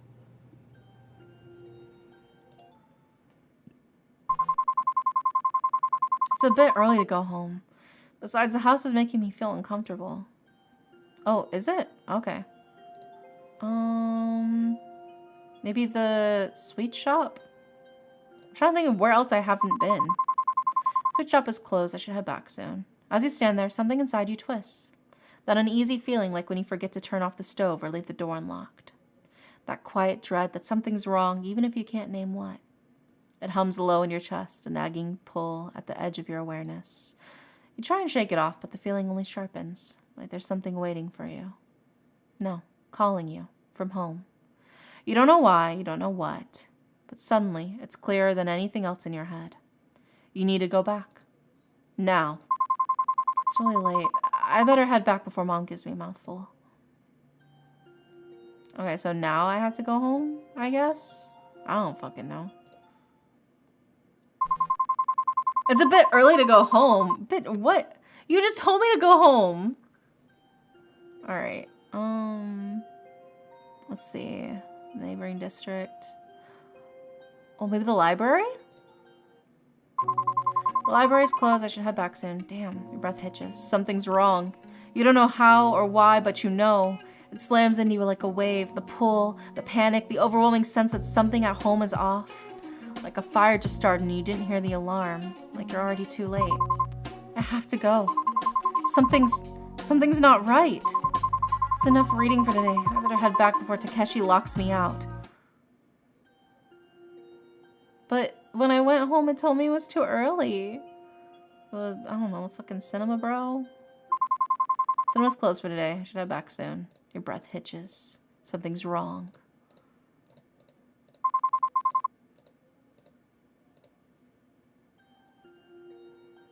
Alright, now am I allowed to go? Or what? I don't... Oh, is that where he is? The shrine is quiet, the air thick with the scent of incense and the soft rustle of leaves in the breeze. I don't think that's where he is. You step onto the worn stone path, the coolness of the river breeze rushing against your skin. The shrine stands serene, a small wooden structure adorned with the fading paper talismans fluttering in the wind.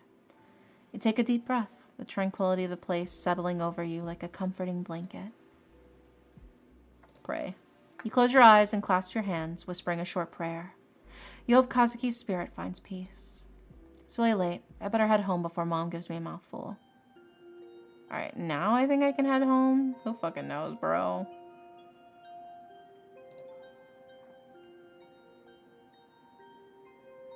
Because I went to the temple, I went to the riverside, I went to the station, I went to the pharmacy. I went to the parking lot, I went to the convenience store, I went to the fucking alley. I went to Haruki's office. I went everywhere except the police station. So I'm just gonna... A mouthful of what?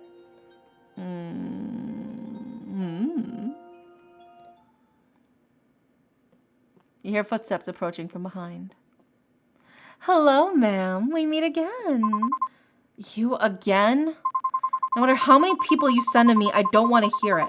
So listen to me for the last time. I don't want anything to do with your organization, so leave me alone. Yes, you made that perfectly clear. Twice, in fact. But this isn't about you. It's about your mother. My mother? She has finally embraced the full potential of our Lord, Hiroshi no Kami. She's transcended. She's become one with him. What are you talking about? Where is she? As I said, she's arisen in ranks. She is one with the Lord now. She was the one on the fucking train tracks, wasn't she? Oh my fucking god. She drank the Kool-Aid. We can help you too, just as we helped her. So come, follow us. We'll give you salvation. No, just tell me where she is. She's with us. And judging by the look on your face, you're worried. She sent you a message, didn't she? What did it say? She said she's fine, but... And now you choose to play the loving daughter? How convenient. You ignored her for so long, and suddenly her absence means something to you? What do you know about our relationship? I do care about her. Things are just complex, and our relationship is complicated. Don't you want to fix that? It's not too late. You can still have the mother you always longed for. It's all within your reach, as long as you join us. No, Your phone rings, slicing through the tension like a blade. I need to answer this. Hello? Indidere, something's wrong. It's Kazuki's spirit. He's acting up again. Worse than before. I think there's some kind of auspicious date today that's tied to his death. I didn't realize it until now, and I think it's triggered something in him. Kazuki? What's happening? What's wrong with him? Whatever's been haunting that house, it's getting stronger, more aggressive. But Haruki, I thought you said it wasn't Kazuki causing it. Look, I think you better come home, fast. I'm already waiting for you. Just hurry, okay? I have to go. Please, just tell my mother to contact me directly. Wait, you don't have to go. Come back. Haruki, what's going on? What's happening with the spirits? Are you all right? Hope you've been well. Yeah, I'm having a good time. Indidere, I was wrong. I thought I could handle them, but they're too strong. They're overwhelming me. I can't hold them back anymore. Not alone. What do you mean? I'll help you. Just tell me what you need. No, it's not enough. Not for this. Even with the both of us, it's too powerful. We need someone stronger. Someone we can trust. Someone who can truly end this. Haruki, this isn't like you. What's going on? Hiroshi no Kami. He's the answer. He can help us. He'll cleanse this place. He'll save us from what's coming. All we have to do is let him in. Let him in. The organization? No, what are you even saying? You're working with them? Do you even hear what you're saying? I've been enlightened, Indidere. Don't you see? All this time I've tried to protect you, tried to shield you from the darkness in this place. But the hauntings never stopped. They only got worse. No matter how many charms, no matter how many rituals, it was never enough. I was weak, helpless, useless to you. But now there's someone who can help. Someone who can truly end this. You have been helping me. You're wrong, Haruki. You have been helping me. You always have. No, the spirits are still here. They haven't stopped. They're getting worse. That's not your fault. What's happening isn't because you failed. You've helped me in more ways than you even realize. Without you, I wouldn't even made it this far. We don't need some false god to save us. You're strong, Haruki. I couldn't have done any of this without you. And what good has that help done in the end? Everything I tried, none of it worked. The hauntings didn't stop, my plans fell apart. And now, I'm not even sure I made the things worse. You believed in me even when you shouldn't have. You're so naive, Inidere. Always clinging to blind faith in people, even after they disappoint you. Again and again. Think about it. How many people let you down? How many people walked away without a second thought? That's why you're alone. That's why there's no one left. This is why you're suffering. Don't you dare talk to me like that. I don't know what's gotten into you, but this isn't you, not really. After everything we've been through. This Haruki I've known is kind and caring. He wouldn't have said something like that. Who are you? That's the thing, Inidere. You barely know me. And yet you stupidly still trust me. For what reason, I wonder, other than your supposed stupidity? His words are vile, venomous, and cut deep. But what's more unsettling is his face. I can't trust you. That's not you, Haruki. Ooh.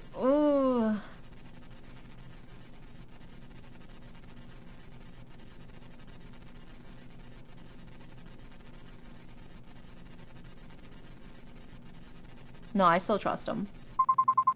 I trust you, Haruki. The real Haruki. Because whatever's standing in front of me right now, that's not him. So I'll ask you one more time. Who are you? Saotome Haruki, exorcist extraordinaire at your service. Or something like that. You're not Haruki. I'm not. There it is again. Your delusions creeping back in like they always do. No ghost left to chase, running out of things to blame. Maybe it's time for doppelgangers. That'd be more exciting, wouldn't it? You could finally be the center of attention. Poor Inidere, always the victim, always in need. You're unraveling. Everyone sees it. Honestly, maybe your mother was right about you all along. You're paranoid, unstable, a burden to everyone around you. And the worst part? Deep down, you're starting to believe it too.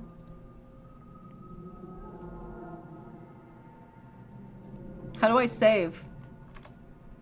There we go. Save. There we go. Okay, just in case I just in case I get the little fucky wucky. Alright. I believe in the real Haruki. I'm weak. This can't be real. No, or maybe it is? Haruki? Please, someone. Is anyone there? Eugh, no one left, little one. They stopped hearing you a long time ago. But you still reach for them. Pathetic. You brought this on yourself. And you know what's funny? For a moment I thought you might win. Okay, let me keep going, but then I can reload my save file. You actually fought back this time. Stood tall, screamed loud, clung to hope like it meant something. But it never does. Not for you. You break every time. You crawl through the same story again and again, only to fall in the same place. You're always too late. Too soft. Too weak to change anything. Same old ending, same sad girl, same quiet ruin. You try so hard to be the exception, but you're just another failure in a long, long line of them.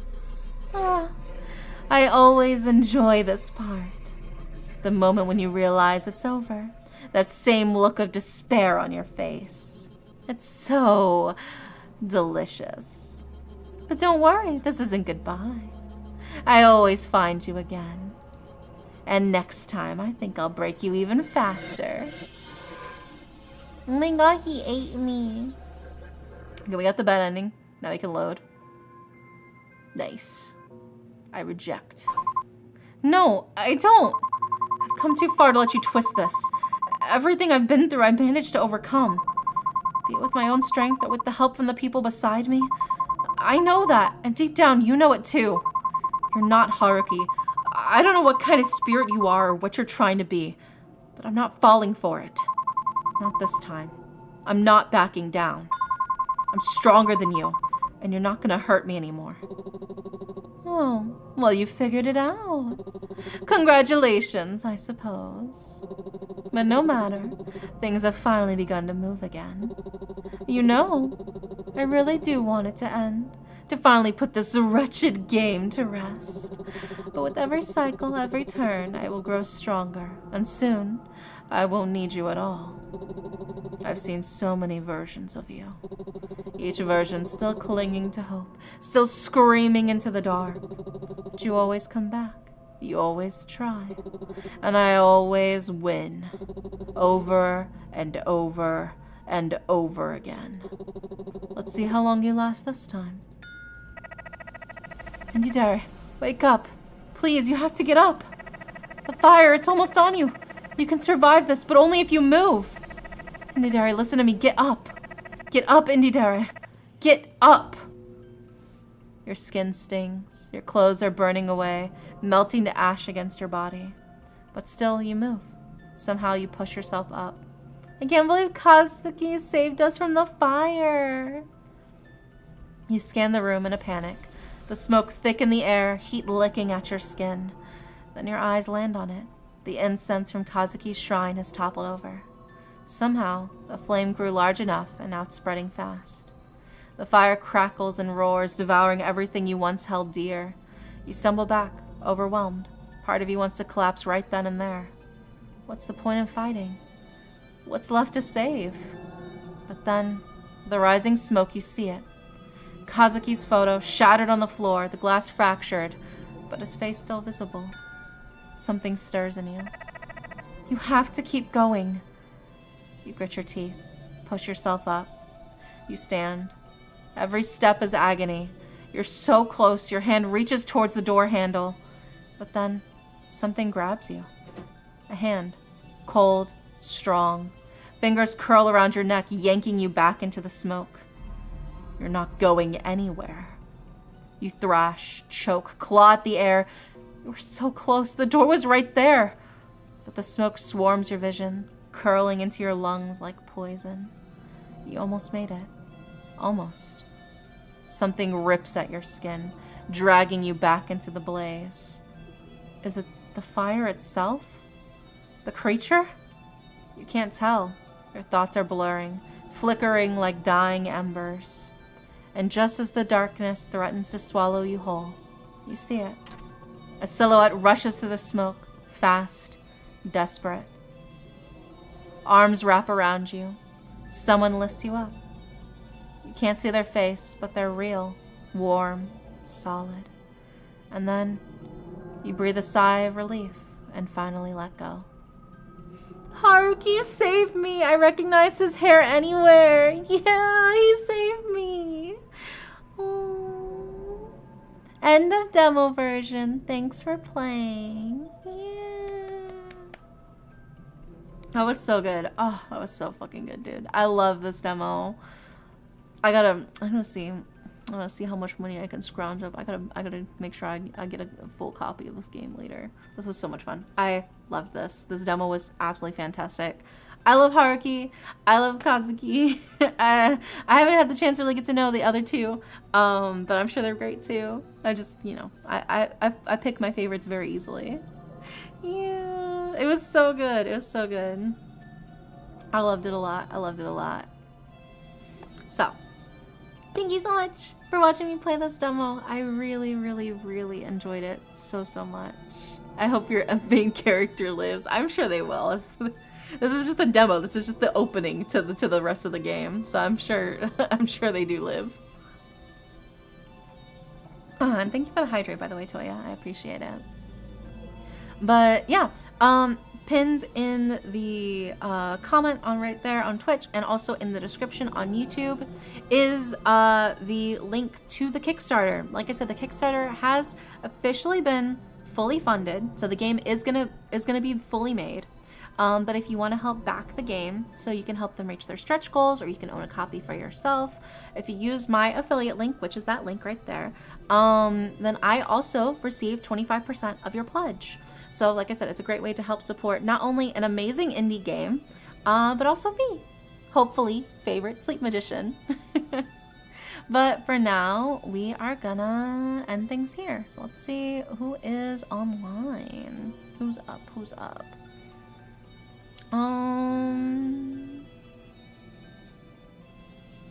Maybe we'll raid. I think. Do you guys want Digimon, or do you want just chatting? I guess it's a real question. Oh my god, thanks for the kissy redeem. There you go. There you go. There's your kissy. Maybe we'll do... Maybe we'll do Digimon? Yeah, we'll raid Harper. It's been a hot sec since we've raided Harper. So we are gonna... Yeah, we're gonna raid Harper. Harper's playing Digimon. So we're gonna raid Harper, who's currently playing Digimon Stories Time Stranger. Thank you for spending time with us. Yeah, I had such a blast. It was so nice. I'm off tomorrow, but Thursday will be Tarot Thursday. So if you're looking to get your tarot cards read, I know I haven't done a Tarot Thursday in a hot sec. So be sure to pop in if you want to get a tarot reading on Thursday. Yeah, hopefully I'll see you then. But if not, no worries. I'll see you when I see you. I hope you guys have a wonderful, wonderful night. And good night.